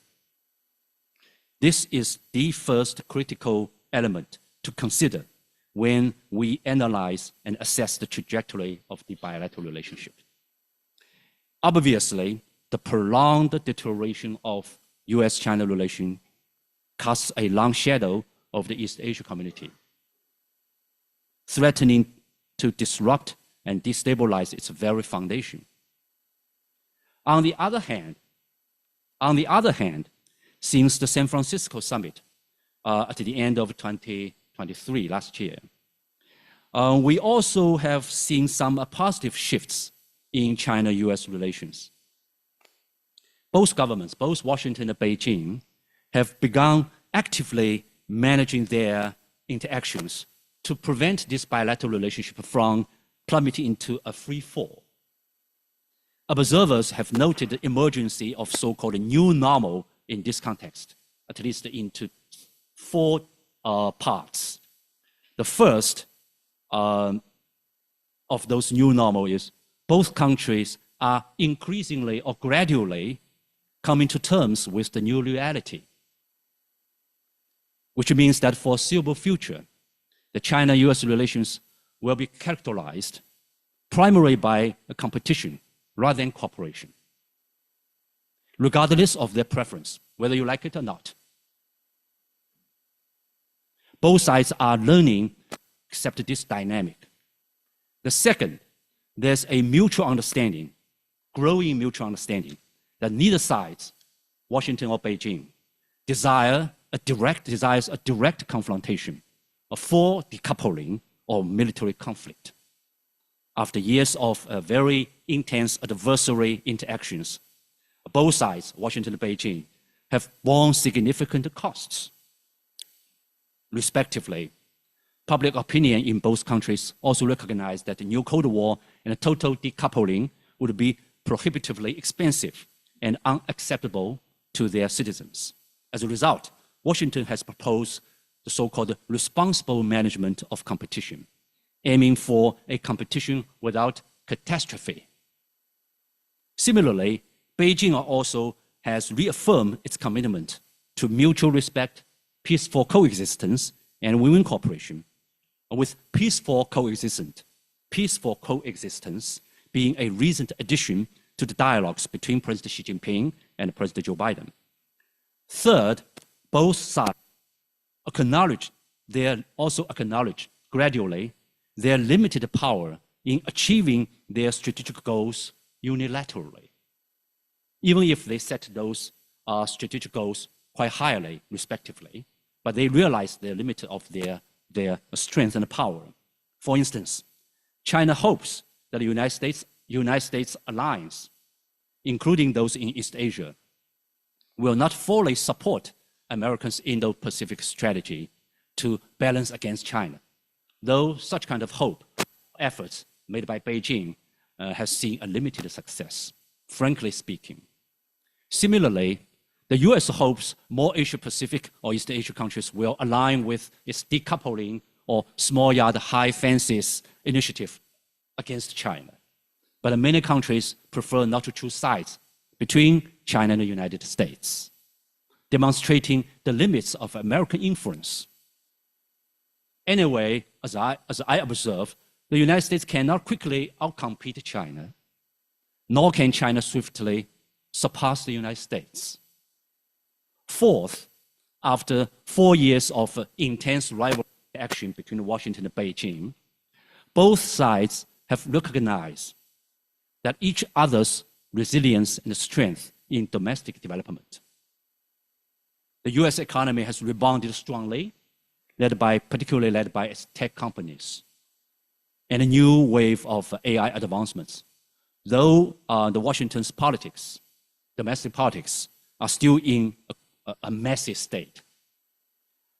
Similarly, China's economy has stabilized and returned to a positive trajectory following the COVID-19 pandemic, though China also faced many structural challenges. So in recent years, during our exchange, including myself and my colleagues, exchanges and visits with the US, we have noticed that these four perspectives of those so-called new normal have become the foundation of a new mutual understanding between China and the United States. This has formed the bedrock for what we see as a relatively stable new normal in our future relationship. Of course, with the upcoming US election, we face a lot of uncertainty, right? The possibility of Trump securing another term will introduce the most significant variable. A recent delegation from our institutes visiting the United States and engaging with officials from Trump's previous administration's economic and foreign policy or security teams, our impression, our feedback from those interactions with them is that we can foresee that a Trump re-election could present a heightened challenges for US-China relations, particularly in the trade economic matter. Nonetheless, the public sentiment and the real-world basis of these four mutual understanding, as I said before, I believe they will shape the next US administration's approach to China policy. So should this new understanding and its underlying logic inform Washington's strategy on managing US-China competition effectively, it could pave the way for a more stable and constructive relationship between two sides. This is the first challenge. The second, another significant challenge, in my mind, is the impact of economic secularization. As we all know, one of the key engines driving development in East Asia since the end of Cold War has been the mutual interdependence, economic interdependence of regional and global economies and the integration of regional economies. Furthermore, in East Asia, including Southeast Asia, there has been a long-standing belief or conviction in the area that economic cooperation is the foundation of the security. That regional economic integration, including integration with the major neighborhood economies, is the source of national security. Over the past few decades, both policymakers, academics have increasingly emphasized the notion that economic integration is not a zero-sum game. They argue that open cooperation and economic integration can boost economies of all countries, thus laying the foundation for domestic stability and security, while also increasing the cost of conflict and war by strengthening economic interdependence and interaction between nations. Therefore, in East Asia, governments and academia have long believed that security is a complex and a multifaceted concept, including both territorial integrity and economic development interests. They understand that without economic development, national security and the well-being of its citizens cannot be sustained. The relationship between economics and security is not binary or trade-off, but rather they can be and should be complementary each other. Guided by this logic, various bilateral and multilateral free trade agreements have been established in East Asia and the broader Asia-Pacific region, including the mechanisms such as the 10+1, 10+3, as well as RCEP, as well as CPTPP, APEC, etc., which were once ridiculed as a kind of a spaghetti ball of the economic cooperation. The regional consensus has encountered, we have to admit that, has encountered a powerful backlash over the past decade, and even facing a crisis of reversal. We are all familiar with many of those new narratives regarding the economic securitization that have emerged in recent years, challenging the numerous assumptions about economic integration. For example, the traditional belief in the absolute benefits of economic cooperation and integration based on the theory of comparative advantage and market division, also known as a positive sum paradigm, has shifted toward a focus on relative gains. Who gains more, known as sum. There's also been emerged the so-called negative sum perspective, which prioritizes ensuring that opponent loses more than oneself, regardless of one's own losses. It's a negative sum paradigm. Similarly, the belief in the beneficial nature of mutual interdependence have also shifted quite obviously toward the perception of mutual interdependence as harmful. This perspective argues against establishing an economic interdependence with economies of a different political and ideological system, leading to the reinforcement of concepts such as the friendshore and group outsourcing. The United States has notably initiated a policy of decoupling from China's, particularly the technology industry, shifting from a strategy of a small yard, high fences to a more stringent Iron Curtain approach. Meanwhile, Washington's push for economic securitization in the Asia-Pacific and East Asia region has encountered significant resistance from the local countries, including ASEAN countries. While the United States strategy is explicitly designed to exclude China, many countries in this region reject this exclusionary economic framework. This resistance stems not only from China's status as the largest trading partner for many East Asian countries, including ASEAN, meaning that making exclusion economically is self-destructive or self-defeating, but also from a prevailing belief among East Asian economists and academia. They argue that excessive economic securitization weakens country, leading to great poverty and insecurity. Despite current geopolitical factors heavily influencing regional economic relationship, East Asian economists maintain that the regional multilateral cooperation mechanisms remain crucial. RCEP, CPTPP present a new avenues for enhanced economic integration in East Asia. Moreover, the recent trilateral summit among leaders of China, Japan, and South Korea has at least rekindled hope for renewed economic cooperation, collaboration among these three big economies. Anyway, the future of East Asian community, particularly its economic cooperation framework, depends largely on the region's capability to withstand the pressure of economic securitization or even over-securitization, especially in its more extreme forms. The third challenge, in my mind, lies in the difficulty of the so-called rebuilding a new consensus for the East Asian community. We must recognize that competition of narratives shaped by divergent ideas, perceptions, has become a pivotal factor in the construction of the East Asia community. The various debates on the Sino-US relationship and economic securitization, as I just discussed, reflect such kind of narrative competition. Differing and even opposing narratives are normal. However, if those with differing viewpoints can engage in a dialogue with an inclusive and open mindset, critically examine both their own and others' narrative, it is entirely possible to achieve a new consensus that transcends these differences and foster the cooperation toward a common goals of peace and development and prosperity. Conversely, when people become entrenched in their own narratives or discourse system, retreat into a kind of echo chamber or information silos and refuse to consider other perspectives, it often further entrench the existing ideas and the perception among both the public and those in power. Clearly, adopting such an attitude hinders our capability to inclusively view our differences and obstructs the formation of a new consensus based upon our common interests and goals. Regarding the potential revitalization of the East Asia community, I have observed two competing and often conflicting narratives.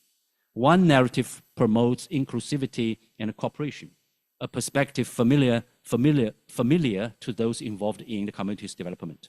This inclusive narrative reflects the consensus originally championed by the East Asia political leaders and intellectual elites. While this consensus varies slightly across different countries and regions, it generally encompasses several key elements. First, economic integration is seen as the cornerstone of East Asia community and grounded in the regional economic cooperation and fusion. Second, pragmatism and gradualism are vital, involving a pragmatic approach aimed at achieving the shared political, security, and environmental goals, including addressing those common challenges through practical step-by-step progress. Additionally, open regionalism is a widely recognized principle, asserting that East Asia community's goal is not to create an exclusive bloc. Instead, it seeks to advance regional economic, political, and security cooperation and interdependence while engaging with external countries and regions. Crucially, this external cooperation should not disrupt the existing cooperative dynamics within East Asia. And finally, the central role of ASEAN is emphasized, underscoring its pivotal position in the community's development. This inclusive, cooperational-oriented narrative contrasts sharply with other emerging narratives, highlighting an ongoing competition that significantly influences the construction of a future trajectory of the East Asia community. In recent years, a multitude of fresh perspectives has emerged from both regional and global actors, scholars, and important people, enriching the discourse surrounding those I just mentioned, the principle and consensus. Among these, notable initiatives have been spearheaded by influential figures and scholars, each offering the distinctive visions for the region's future. For example, President Xi Jinping of China has championed the notion of forging a regional community with the ASEAN nations, centered on the shared future of humanity. Similarly, the late Dr. Henry Kissinger, in his seminal work on China, advocated for a Pacific community, envisioned a collaborative efforts between or among China, United States, and the neighboring countries. Meanwhile, former Japanese Prime Minister Yasuo Fukuda also introduced the concept of a peaceful East Asia, while some scholars in South Korea have also proposed the creation of an East Asia railway community. Furthermore, ASEAN outlook on Indo-Pacific has emerged as a significant framework, emphasizing the importance of fostering a stability and cooperation through inclusive and open pathways. Despite the diversity of these proposals, they are united by a common thread, a commitment to the inclusivity, openness, pursuit of shared interest, effective conflict resolution management, and cultivation of mutual interdependence. The other narrative that has gained popularity in recent years is so-called return to geopolitical competition. This narrative goes that escalating strategic rivalry between China and the United States, particularly in the Asia-Pacific region, heightens the risk of international order, including the East Asia, shifting toward a precarious two-track system. Within this bifurcated system, two potential scenarios emerge. First, an asymmetrical balance of power may materialize if key players of both tracks, such as the United States and China, effectively navigate and manage competitive tensions between them, akin to the détente or rapprochement we have witnessed in the later stage of Cold War era. Alternatively, the other scenario paints a picture of a heightened intensity similar to the adversary dynamics of those Cold War era, particularly those early stage of post-Cold War era of last century. Regardless of those pathways taken, the prospects of revitalizing the East Asia community will seem bleak within this overarching narrative of geopolitical regression. So the pivotal question looms large. Which narrative will prevail? Will East Asia plunge into a further polarization amid intensified geopolitical competition, or will a novel path of cooperative competition emerge, fostering a reconstruction of consensus among regional powers for the establishment of the East Asia community? So this is the question. So far, we have no answer. So for the remainder of my speech, I will now delve into the question I raised at the outset, a question that remains notoriously difficult to answer. Given the complexity of our current global and regional dynamics, what are the prospects for reviving the East Asia Community Project? Reflecting on my early examination of the East Asia Community building, especially the three key challenges I've outlined, you can very easily infer my understanding on the prospects of the revitalization of this East Asia community. In short term, I have to confess, my outlook is tinged with cautious pessimistic, given those formidable obstacles in our path. However, looking ahead, there are also elements of a cautious optimism, as I also mentioned in my previous remarks, grounded in the potential factors and conditions that may emerge over time. First and foremost, we must examine whether the momentum and the mechanisms of regional economic cooperation and interdependence can be sustained. In this regard, we see a clash of opposing forces. On the one hand, driven by political security concerns, the United States seeks to disrupt the regional economic collaboration, striving to diminish China's influence within it. Concurrently, the US has limited its economic ties with China. The continued decline in the bilateral trade investment between the United States and China over the past 2 years is a manifestation of this trend. On the other hand, despite the disruption wrought by the US economic policy towards China, economic ties within the East Asia remain strong and steadfast. Trade volumes, for instance, between China and the major regional economies, including ASEAN countries, Japan and South Korea, persist at the elevated levels. underscoring the resilience of economic interconnections within this region. Looking ahead, the progress of a negotiation toward the China-ASEAN Free Trade Area 3.0, coupled with the potential reinvigoration of economic cooperation among China, Japan, and Korea, South Korea, holds the promise of catalyzing the progress in the East Asia's economic cooperation. Moreover, we also need to scrutinize whether the interplay among the East Asia's key players is fueling the polarization among regional nations. In this regard, we also witness a contest of competing forces. Crucially, averting the emergence of adversary blocs in the Asia-Pacific, particularly between the United States and China, is paramount.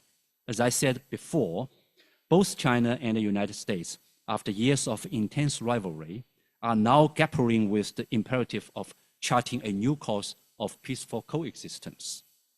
In the lexicon of a Biden administration, this entails a relationship of competition without catastrophe, while Beijing advocates for a right way of a peaceful coexistence between two countries, rooted in the mutual respect, peaceful coexistence, and mutual benefit.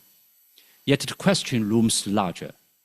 Can the actions of the US government align with its rhetoric or speeches? Will US allies and partners can exercise restraint in curbing American efforts to continue to contain and suppress China? Equally pressing is the challenge for China, for Beijing.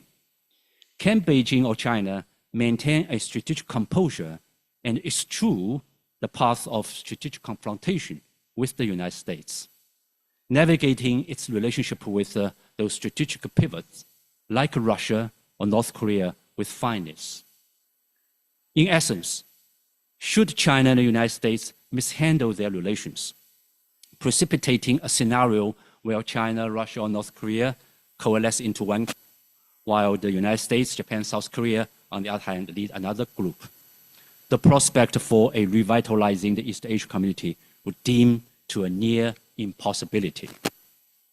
Finally, we need to contemplate whether, building upon the lessons gleaned from the prior initiatives in the East Asia community building, and cognizant of the evolving geopolitical and economic environment, the key countries shaping the future trajectory of this region can work together to forge a viable path forward.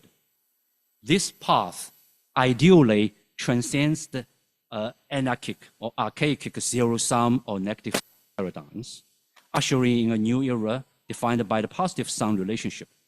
In doing so, we need to prepare the ongoing development of East Asia community towards a bright future. In recent years, both Chinese and foreign scholars have offered quite a number of thought-provoking perspectives and ideas. Their collective wisdom underscores the need to view East Asia Community Project within a framework of a competitive cooperative complex, the CCC, which means that today's East Asia economic security dynamics defy any easy characterization. It's neither a straightforward return to a great power geopolitics, nor a reflection of a cooperative consensus of decades ago. With the significant shifts in US-China relations and increasingly intricate, complicated ties among China, Japan, South Korea, and Southeast Asian countries, East Asia now operates within a dynamic landscape of competitive cooperative interactions. This complex system is characterized by a multifaceted linkage across multiple dimensions and involving diverse actors, resulting in the intricately intertwined interests. Consequently, any attempt to forecast a trajectory of East Asia Community cooperation must embrace the complexity of the present, rather than relying upon the simplistic or linear framework. So this dynamic of the so-called cooperative complex bears a striking resemblance to the concept of a multiplexity international order proposed by an American scholar, which I respect very much, American scholar Amitav Acharya. This viewpoint suggests that within the multiplex system, a nation standing in order is determined not only by its economic size or military strength. Of course, these factors are still very important, but also by its capacity for networking interaction within this complex system. Specifically, it emphasized the two aspects of networking interaction capacity: centrality and cluster. The networking interaction centrality and cluster. Studies indicate that the United States continues to possess the most robust networking interaction capacity globally, including in the Asia-Pacific region. Consequently, as the East Asia community navigates this intricate network system, managing relationship with the United States becomes imperative. Notably, the strategic realignments of the United States alliance, particularly with Japan and South Korea in recent years, have significantly bolstered their ties with the United States, while creating a noticeable rift with China. This has substantially diminished the intrinsic dynamics of Sino-Japanese-Korean relationship with the East Asia community, posing challenges for the near-term reversal. Thus, the role and the stance of Southeast Asian countries become even more pivotal.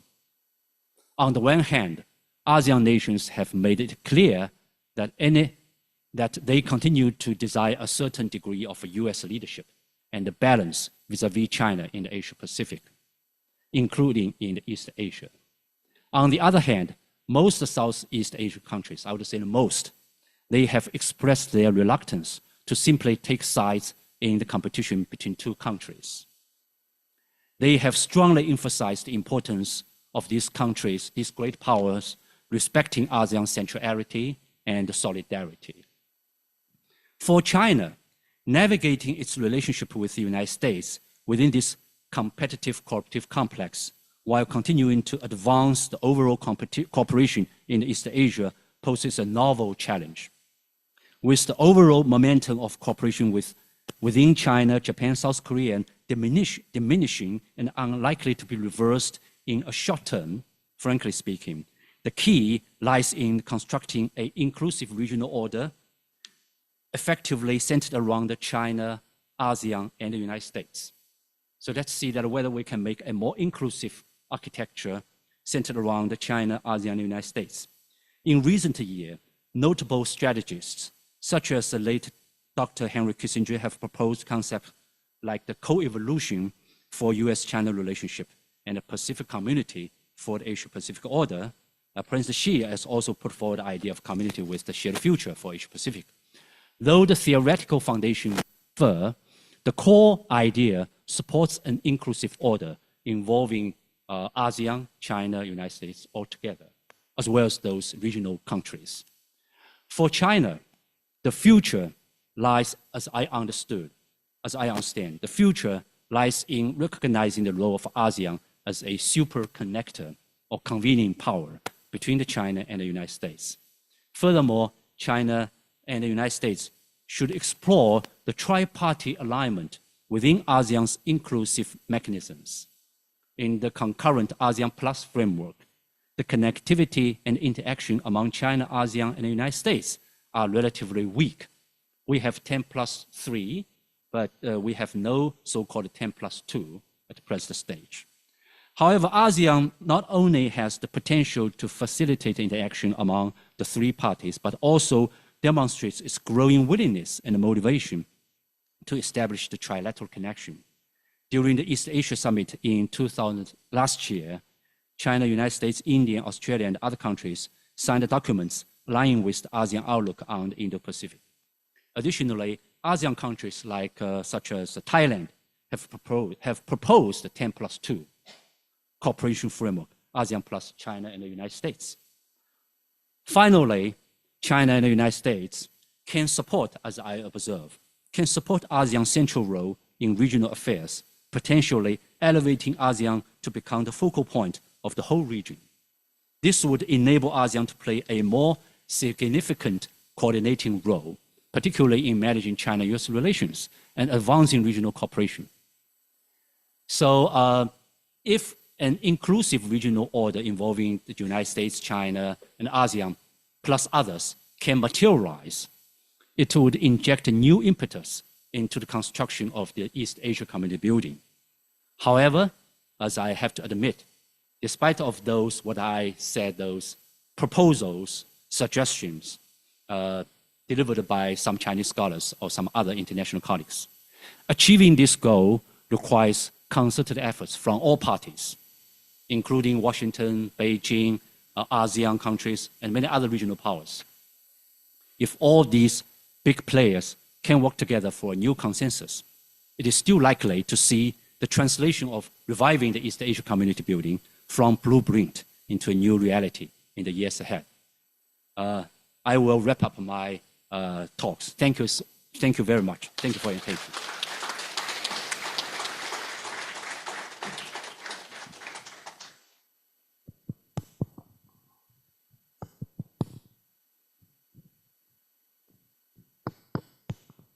Thank you, Professor Chen.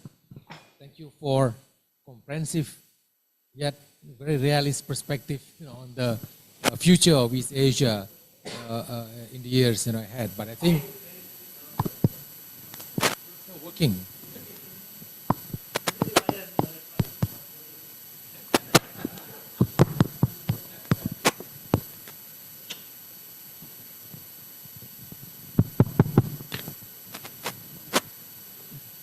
Now I would like to take a few questions before we conclude the event. Professor Chen has kindly agreed, to entertain a few questions. So I would like to give the opportunity for 3 questions first. Yeah, that side's one. This side's. Okay, we start with Pak Rene. Pak Rene is one of very few China specialists in the country, Professor Chen. Please.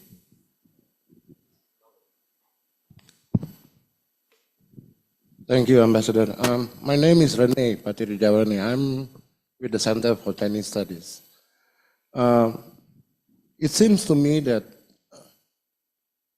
the narrative regarding to strategic competitions has a lot of everything. And most of our the countries in these particular regions is in the condition of what I called it as a strategic anxiety, because we're seeing the competition between the US and China is just starting, and it's a very complex thing and very confusing, actually. So my question will be is the growing estrangements between the US and China being driven by whom? The American or the Chinese? The second one, sorry? Your first question, you can repeat. So the growing estrangements between the US and China, and also on the other part, the Western countries, is being driven by whom? By the Americans or by the Chinese? And related to this US-China competition, strategic competition is, whose system is political governance and visions of international order will dominate the 21st century? Thank you.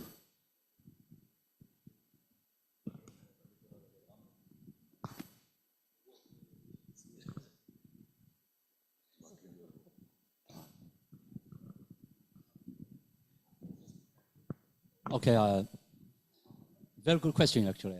Very good question. Also, it's not an easy one. I think that both Beijing and Washington, or if we include those Brussels or those European, the Western as a whole, they all take the part of the keys to the evolving trajectory of the relationship.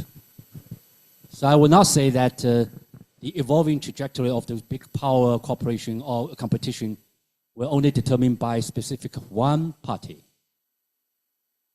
And that also largely depends upon on whether those leaders, the political leaders of all those parties, they have their strategic foresightedness, and they have their strategic understanding of what is a real megatrend and what is the real demands, requirements by the people, and whether that they could really overcome those differences and disputes.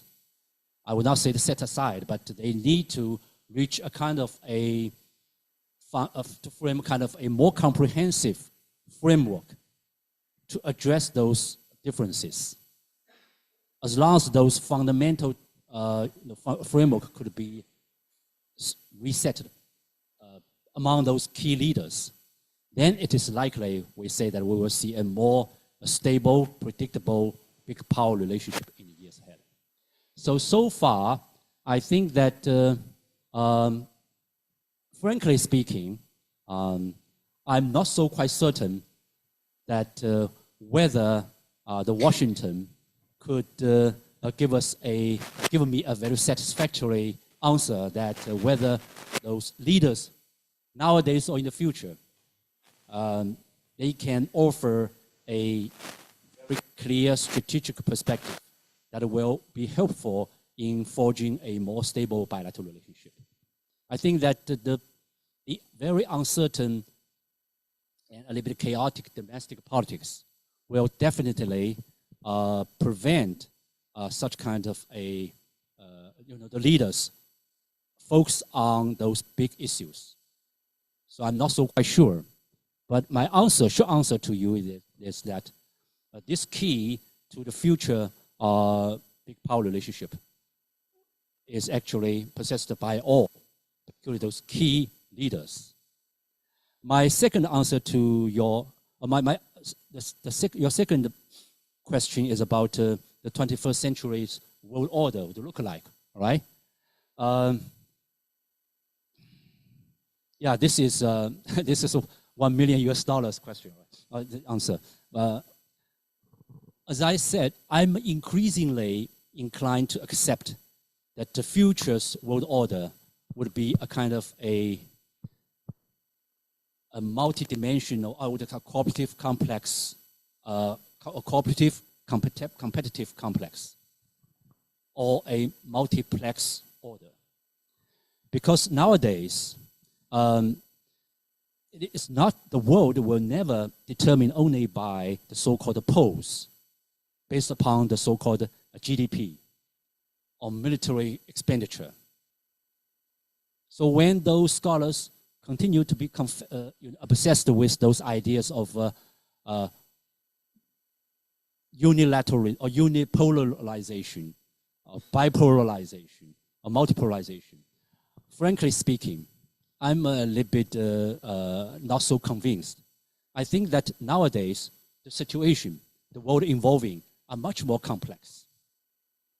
And as I just quote some American scholars' view,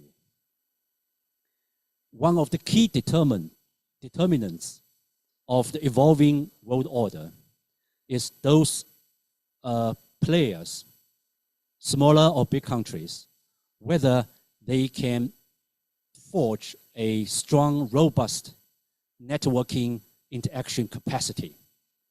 The more central or centrality of those connectivity they have possessed, and the more cluster of those interaction capacity they have enjoyed, I think more powerful, influential they are. So this is actually partially reflecting why the ASEAN as a hub, and particularly some ASEAN countries, Indonesia included, Singapore also included, their role is quite unprecedented. You know, they can punch above their weight. The reason is their networking, their interaction capacity networking, the centrality, and the cluster capability. So in that regard, I think that nowadays, while Washington, those people, what we call a containment schools of thinking in Washington, they try to decouple China. They try to marginalize China. And I think that Chinese sides, the leaders, as well as those key strategists or mainstream scholars, they fully understand that if China retreat into an exclusive camp or world, which means that China's capability of interaction with outside the world, its capability of connectivity, centrality, cluster of connectivity with others will diminish, which means that even if with its such a big size population, China can continue to develop, but its overall influence, its power will diminish. So I think that nowadays, when we look at the world evolving, I think most important things is whether the players, country or group of countries, or even NGO or companies, they can play such kind of connectivity power.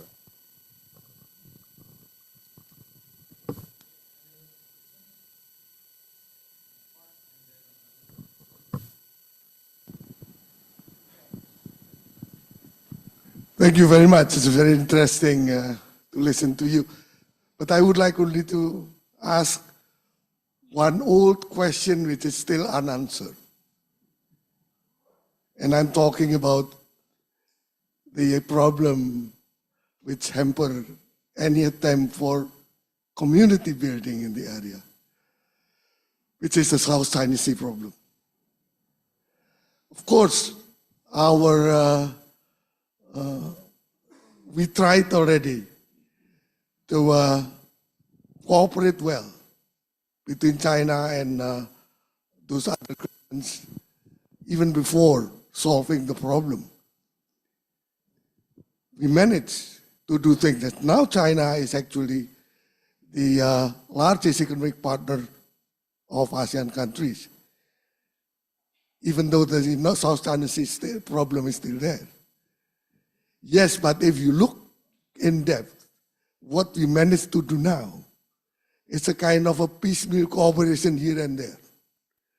But when we are talking about the community building, I will be less than candid not to say that I have a doubt that we can do it without solving once and for all the problem of South China Sea. Thank you.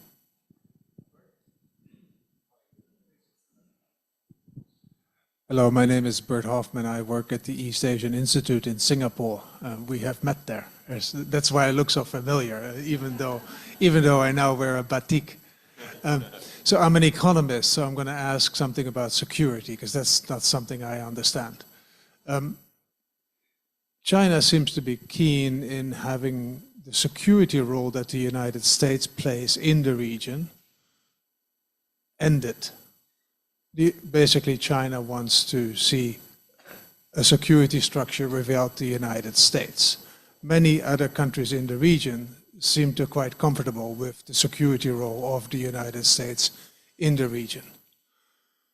Two questions, and I know they're very difficult. But one, what's the vision of China in this regional security architecture? And two, can the United States be part of that? Thank you.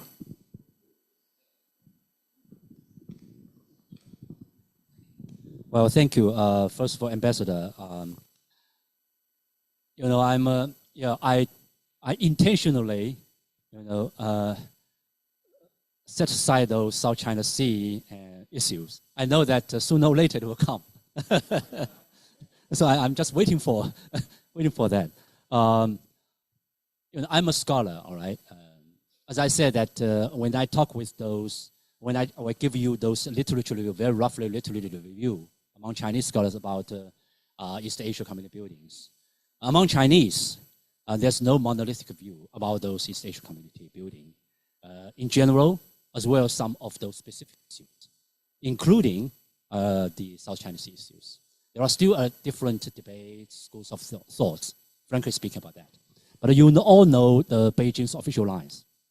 So it's unnecessary for me to repeat the official lines. But I think I remember, our leader, Deng Xiaoping, which I respect so much, and the generation of my generation of those people, we really benefit from his far-sight seeing and opening up the reform so that we could open our eyes to see the world.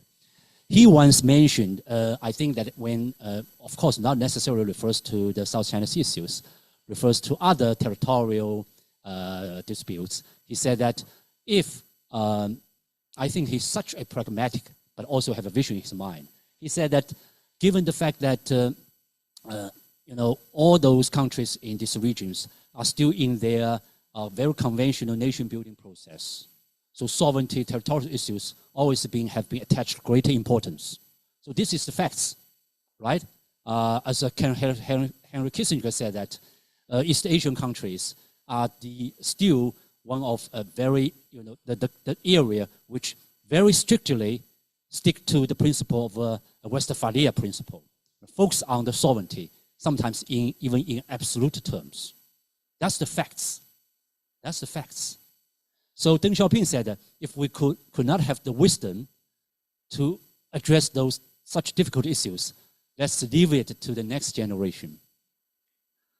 He said that with those disputes between China and Tokyo over Diaoyu Island, I think this also actually applies to South China Sea issues.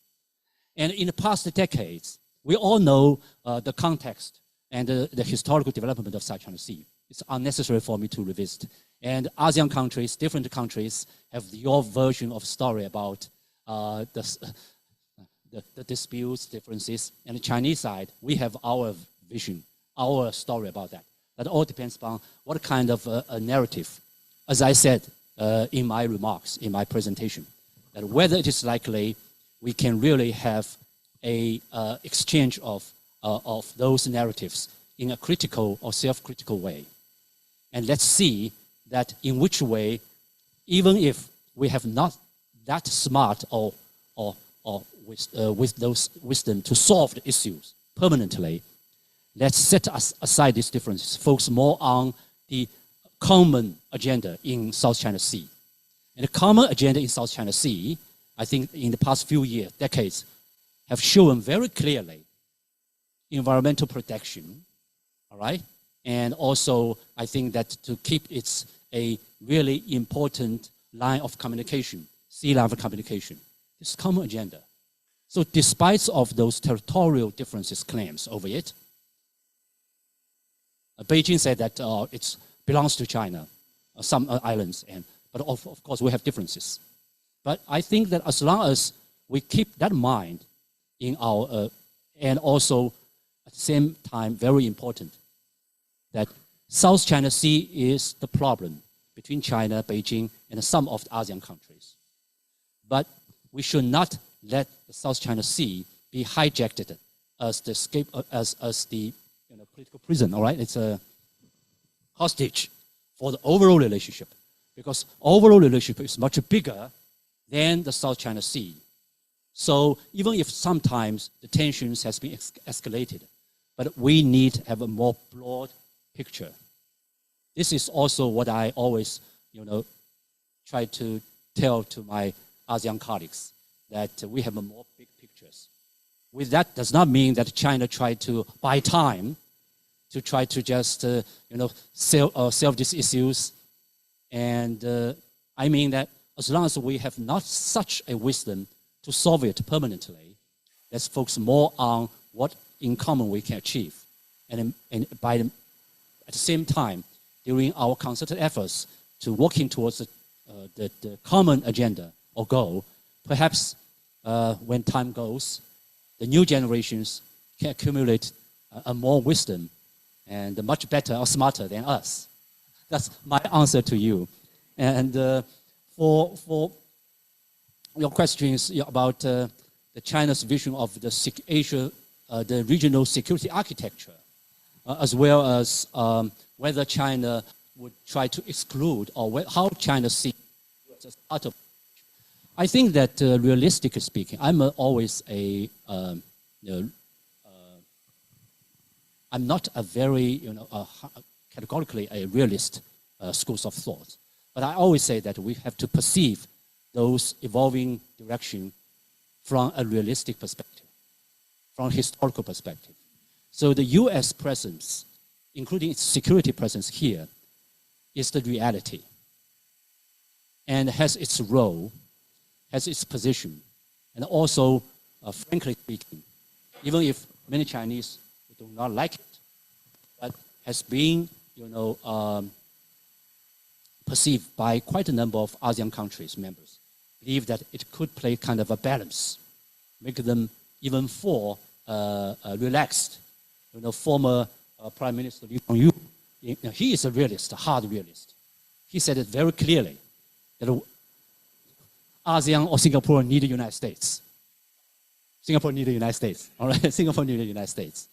But I think that we have to recognize, I think in the past decades, what China wants is whether that through the rising of China, through the increasing China's engagement with this Asia-Pacific region, we could forge a new scenario when that those security architecture used to be centered around the United States would be less anti-China. And we would make this architecture, security architecture, more inclusive, where at least China should also be, have some access to such kind of architecture for a more broad, a more cooperative, comprehensive cooperation for security. This is what I think Beijing have advocated for many, many decades. I still remember that quite 10 years ago, some Canadian scholars, American scholars, and Japanese scholars, we jointly advocate such kind of a project, but of course failed because the reality goes faster than our research. So we finally realized that even if we have such kind of a research, but have not catch up with the reality. But fundamentally speaking, I think there is no desire, from my observation, that Beijing try to exclude or squeeze the United States out of Asia-Pacific. It is impossible. It is impossible. But at the same time, to what extent that Washington would like to accept the Beijing's a legitimate role in this region, including its security role, that's another part of the story. I think that so far, we have not received a very good rhetoric or answer to that question from our Washington colleagues. So I'll stop here. Thank you. So it's very clear that, whatever flaws in ASEAN's role is still, needed in this, growing, emerging, regional architecture. Yes, Ambassador Kia and then Pak Hassan. Ambassador Kia first. Thank you very much for this opportunity. First and foremost, I have to congratulate the launch of the Center for East Asian Studies of the university. Congratulations. And I listened to the presentation and the inaugural speech very carefully and attentively. A great opportunity. Thanks to the launch and the presence of the center, this has been made possible. Thank you very much. And I have a question about the role of a super connector ASEAN, which as ambassador to ASEAN, I fully advocate. And the opportunities or any potential challenges of AOIP in this respect. I listened to the academic perspective from the very beginning of the inception of East Asian community concept and the listing up of challenges of the community concept for US-China rivalry, economic security, and the narratives. And toward the end, the importance of the role of super connector ASEAN, even mentioning ASEAN plus 2 in addition to ASEAN plus 3 OES summit. So in that context, as a practitioner, that leads me to also you even mentioned AOIP in that context. And the EAS and AOIP are the existing mechanism and concept and framework, which are inclusive of both China and the US, fully, always readily available. And last year, Indonesia took another impetus of the mainstreaming and implementation of AOIP and make us agree on the plan of action. Now is the time to implement this Indonesian initiative to make cooperation happen among ASEAN, US, China, and Japan included. So my question is, given this existing mechanism and ideas, which is really given birth by ASEAN as super connector, what do you think of the China and others? Japan is promoting OIP from the very start. China also actively joining and working with the other EAS members, or even under ASEAN Plus 3 framework, to promote pragmatic cooperation on 4 priority areas of AOIP. That's my question.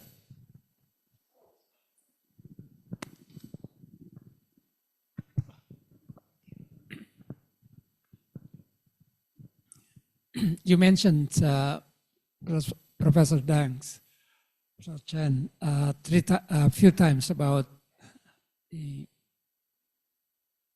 trilateral cooperations, China, ASEAN, and United States. I think ASEAN should be flattered by these concepts. ASEAN outlook on Indo-Pacific, I think it could be a good basis, but likewise ASEAN convening power could be a good asset for these triangular cooperations. Moving to more to our immediate neighborhood, how do you think of the prospects of China, India, and ASEAN triangular cooperations? India. Of course, to a lesser degree, China and India has tensions, particularly in dealing with border disputes. But we can imagine that, say, 25 years from now, China would be #1 largest economy in the world, India would be second, and ASEAN is now the 5th largest as a bloc, 5th largest economy moving forward to the 4th largest. So you can imagine a combination of 3.5 billion people, meaning market, and 3 of the 5th largest, 5 largest economy would be powerful cooperations. So while the construct of triangular China, US, and ASEAN is good, but how do you think of the possibility or the prospect of China, India, ASEAN triangular relations? Thank you. Thank you, Pak Hasan.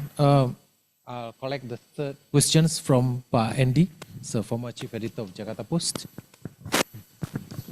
Thank you, and thank you, Professor, for the comprehensive presentation about the prospect of Asia. Talking about building a community, a kind of consensus that all kind of East Asia and South Asia willingness voluntarily to do this. My question: do you, from your observation, are there still any concerns or fears that this community, when it's set up, would be heavily dominated by China? I mention this because I remember this East Asia Summit originally was East Asia Community, when Prime Minister Mahathir came up with the idea. But then there was the concern of China's domination, kind of watered down, became East Asia Summit, and there was just, even geographically, was expanded outside the East Asia proper.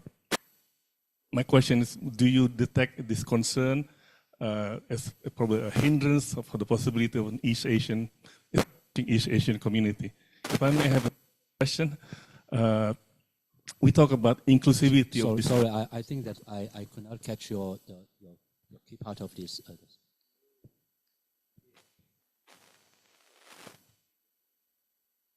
Domination or China's domination? Yeah, just a second shorter question. We talk about inclusivity of this community, this East Asia community, but there are two countries that in the East Asia region we have not covered, which is North Korea and Taiwan. Could you comment about where, in your view, these two countries should be put if we build this community together? Thank you. You mean North Korea? Another one is okay. Taiwan is not country, so I think okay. It's three questions, all right. Ambassador's question. I think that you mentioned that how China would respond correctly, how China would respond to the AOIP or ASEAN's role in playing those super connecting part. I think as in my presentation, my understanding is that despite of a lot of criticisms, a lot of doubts, suspicion about whether ASEAN as a whole could play such kind of a super connecting role. But the reality is, if we check all those trajectory of the evolving East Asia or Asia Pacific's development, particularly those functional development, economic and somewhere else, we have seen some setbacks from those so-called big powers intervening. All right, but at the same time, I think that I'm also deeply impressed by the resilience of ASEAN's super connectivity's role. And actually, many of those specific functional areas cooperation either initiated or have been finally, bring all those big economies on the board. So I think that when ASEAN initiated those outlook on the Indo-Pacific, even if Beijing today, we still officially decline to accept the Indo-Pacific because we believe that it should be Asia-Pacific. It's more natural because we believe Indo-Pacific has its strategic, political connotation on China or something. So officially, we're still reluctant to use. But of course, for academic people, we are more flexible about that. But whether it's Asia-Pacific, Indo-Pacific, following those AOIP, I think the general, my observation is that the mainstream scholars about Chinese scholars, they think that the key elements, those principles, is compatible with what Beijing have long endeared to advocate: inclusiveness, openness, and economic development as a center, etc. And also, I think that these issues, if we check those records of East Asia community buildings history, has been deeply embedded, rooted in all those documents. So I think that there's the reason why I know that the AOIP are largely initiated by our Indonesia colleagues.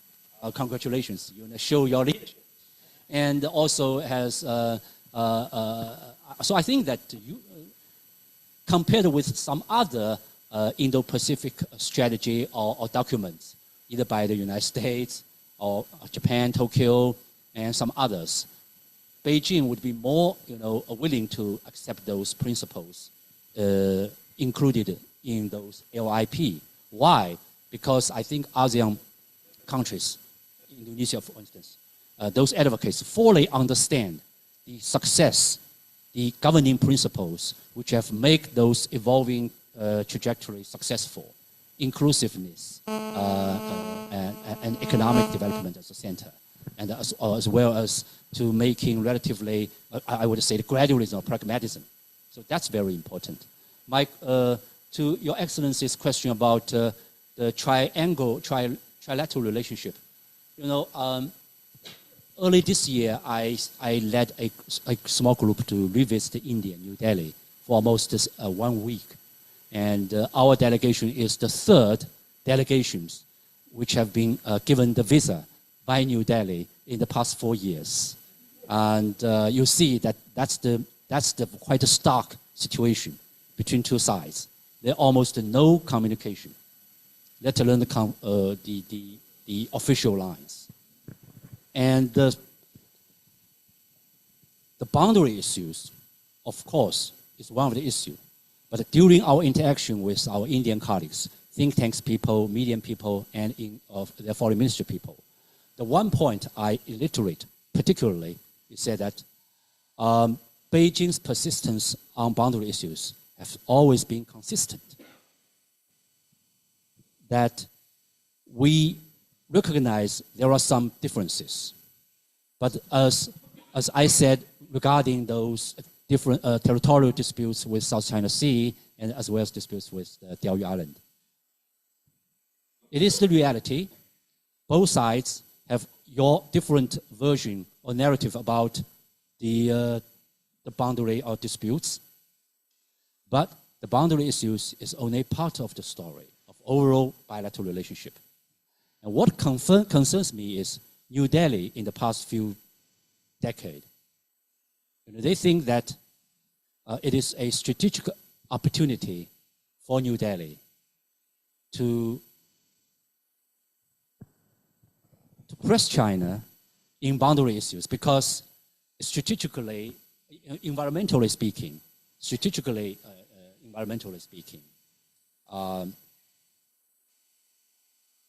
Beijing faces a more unfavorable situation. Beijing have to compete with the United States as they perceive. And the relationship with Japan is not so good. And we have also some other issues. So New Delhi believes it's their opportunity to reverse the order of those overall relationship and boundary issues again. They said that without solving those boundary issues, it is impossible to have any further bilateral relationship.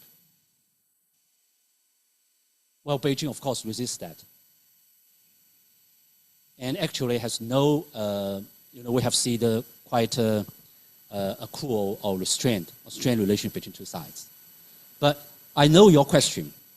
Even if India has not part of conventionally the East Asia geographically speaking, but given those interconnectivity and the South Asia in the Pacific, Indo and the Pacific regions are increasingly connected economically, and as well as the Indians' influence in the Southeast Asian countries.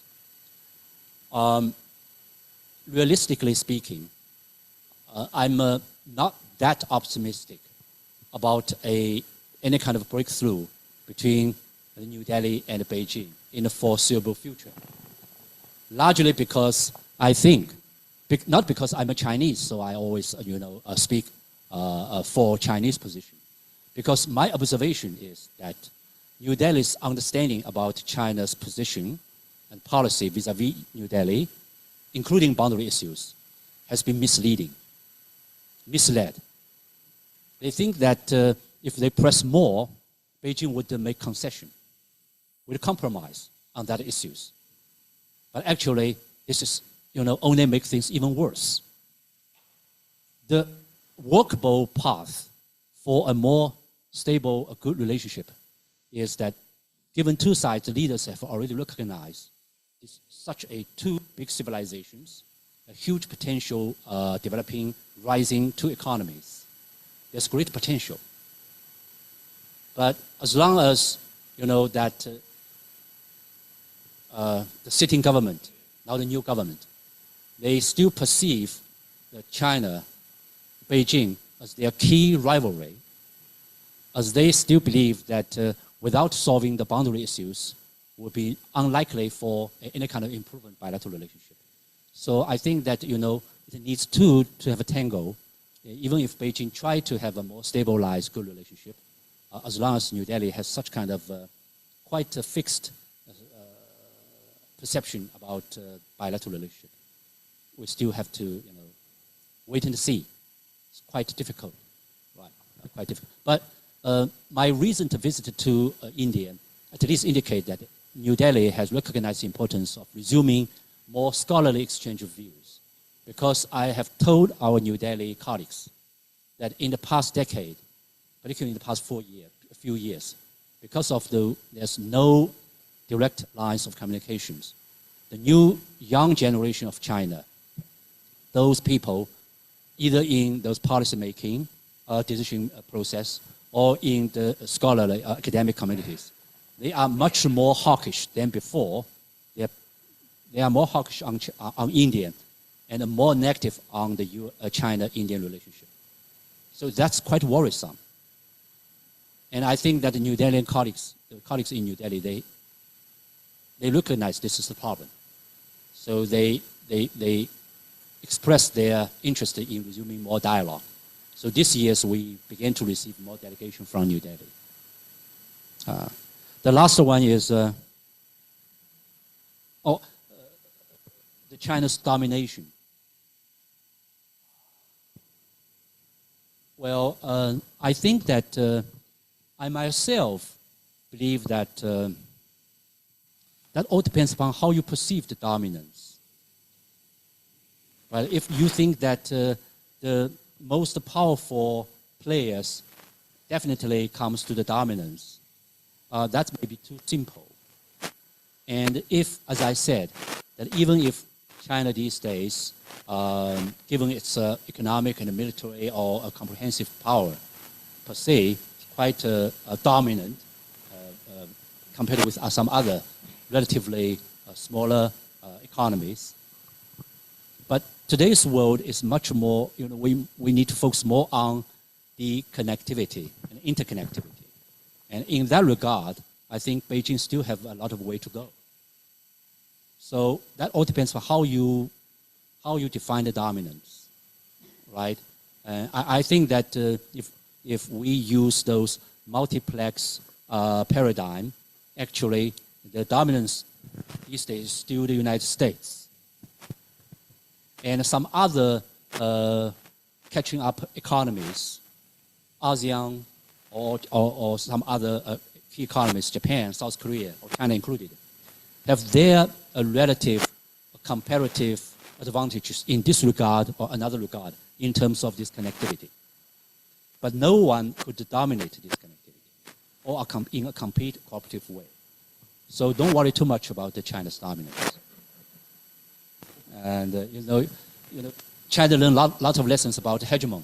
We know that it's a two cost. So China was reluctant to be the hegemon, right? Thank you. Okay, thank you. I know that there's still a lot of questions, but I think we're approaching the lunch time, and we need to wrap up the event. But before I close this session, there is a special request from Prasetiya Mulya, to ask also one questions. Mbak Galuh, please. It's from the Prasetiya Mulya University.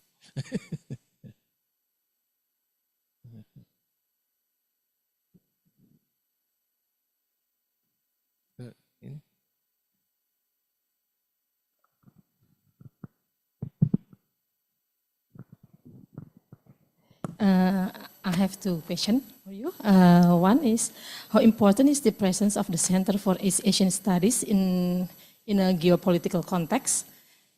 That's it.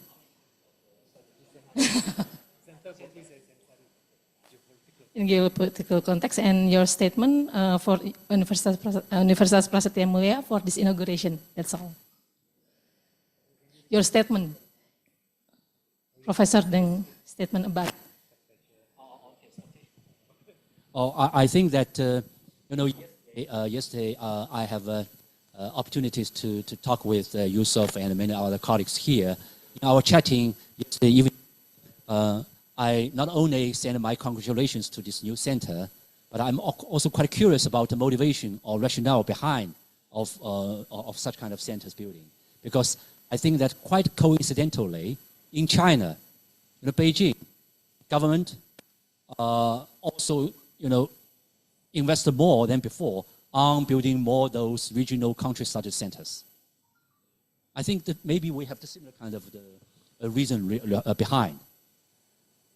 Even if we stay quite close, and even if I think that there are many of the peoples, a lot of people come across, tourists, international students exchange, but we still feel that with the increasingly interdependent, complex world, it is quite urgent for all the countries, China included, to have a better understanding about every country's economies and know their cultural, know their history, not only about that, but also know their peoples, know their trajectory of development, know their decision making. So this is a reason that Beijing has also invested a lot in that regard. So I think that your center, I'm a little bit surprised, maybe you are too humble. You said that in Indonesia there's almost no specialists on, very few on China or some neighboring countries. I'm very doubtful about that. But anyway, I think that this is the similar saying in China. When we say that whether we can have a kind of 10 people specialized, those top leader scholar specializing in ASEAN countries, it's quite hard for us to have those 10 people. That's all similar, which means that not only the ASEAN country like your relatively smaller one, but also the China, we also attach great importance to such kinds of studies. Regional studies plays a very important role to facilitate our mutual understanding. And I think that it's a comprehensive platform which will facilitate the knowledge sharing as well as knowledge creation in the future. So I really send congratulations to your side. I hope that in the future, your center and my institutes could work more closely in those joint research.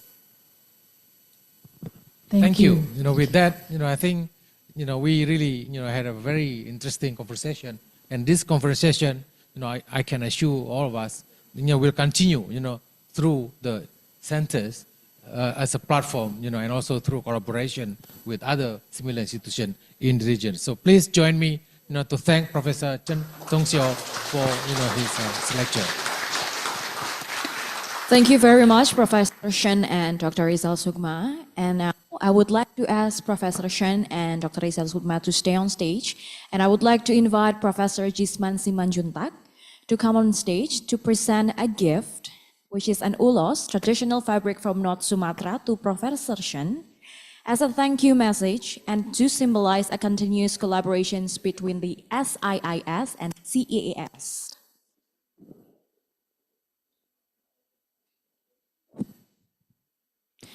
Can we please give a round of applause, everyone?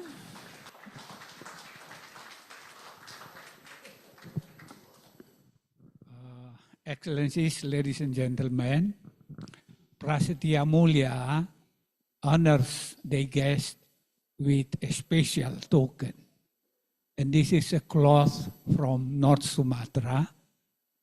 And with this, we would like to convey our message that Professor Chen would become a permanent friend of the Center for East Asian Studies at Prasetiya Mulya.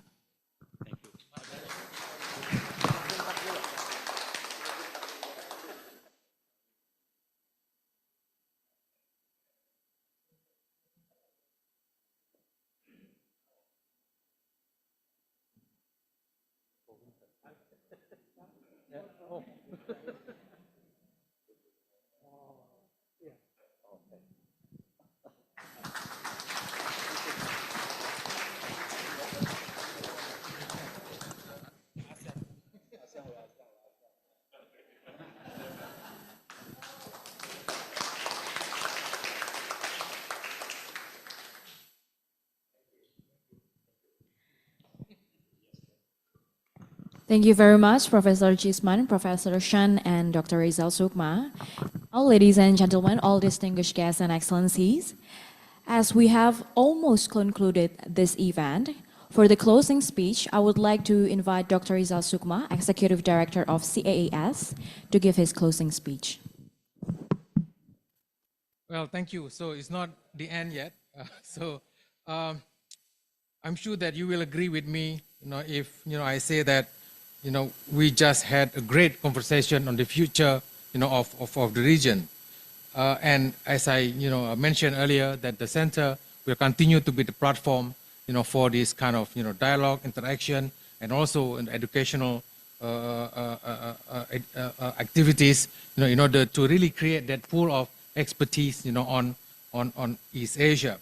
But before I close the event, so I would like to once again, ask you 1 minute, to also play a video of the closing message from a very close friend who represents, the business community, Ibu Sinta Kamdani, who cannot be here today, but she really like to share, her thought and her views of the center, with all of us on how that we can also contribute, for business activities. It's only 1 minute, 8 seconds, so I promise you will not, go beyond that.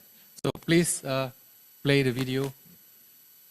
East Asia is an important economic partner in Indonesia business landscape, with East Asian countries contributing 73.28% to Indonesia FDI in 2023 and over 95% of their markets accessible to Indonesian exports through trade agreements like AFTA, RCEP, and others. The region provides significant opportunities for Indonesian economic growth. This highlights the importance of understanding East Asia economic trends for Indonesia to enhance regional economic connectivity with Asia and amplify Indonesia's future growth.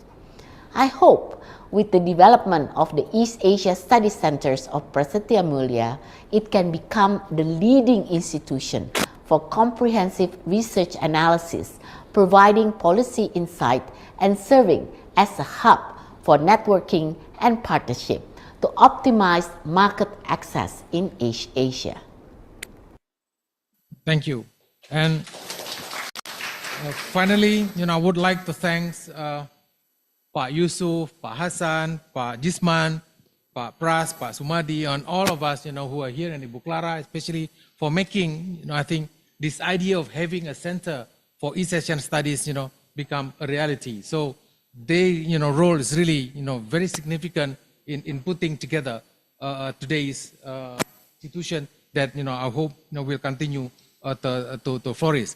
And secondly, of course, I will also thank the team at the Prasetiya Mulya, who helped, work, I think, over the last 2 weeks, in order to make sure that today's inaugural event, work smoothly. Ibu Widya, Desi, Mas Andika, Mas Eko, and all the teams at the Prasetiya Mulya University.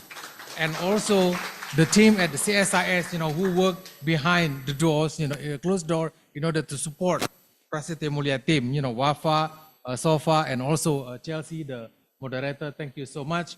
And the one who really helped me, in putting this event today together is Pak Teddy. He's a faculty member of the School of Business and Economics of Prasetiya Mulya. Thank you so much. So I hope that we can continue to work, in that fashion in order to really achieve whatever we want to achieve through this Center for East Asia Studies. So once again, thank you so much for being with us today, and I'm sure that we'll continue this collaboration in the future. Now, the speech by Professor Chen Teng Xiu is actually available outside. Please pick it up, one copy, and but keep it, for your own reference, on the way to the dining room. So thank you so much. Thank you very much, Excellencies, for your closing remarks. And now, ladies and gentlemen, as we have concluded the inauguration ceremony for the Center for East Asian Studies, we all now invite all guests to join us for lunch that will be served in the pre-function room, and to take one copy of publication from Professor Shen. But please keep in mind that the publication is for personal interest only, so please do not circulate the publications without the author's consent. For media representatives, I would like also to inform you that there will be a doorstop by His Excellency Dr. Hasan Wirayuda and His Excellency Dr. Rizal Sukma. So thank you so much for your participations, and we look forward to the continued success of CEAS. Have a good day.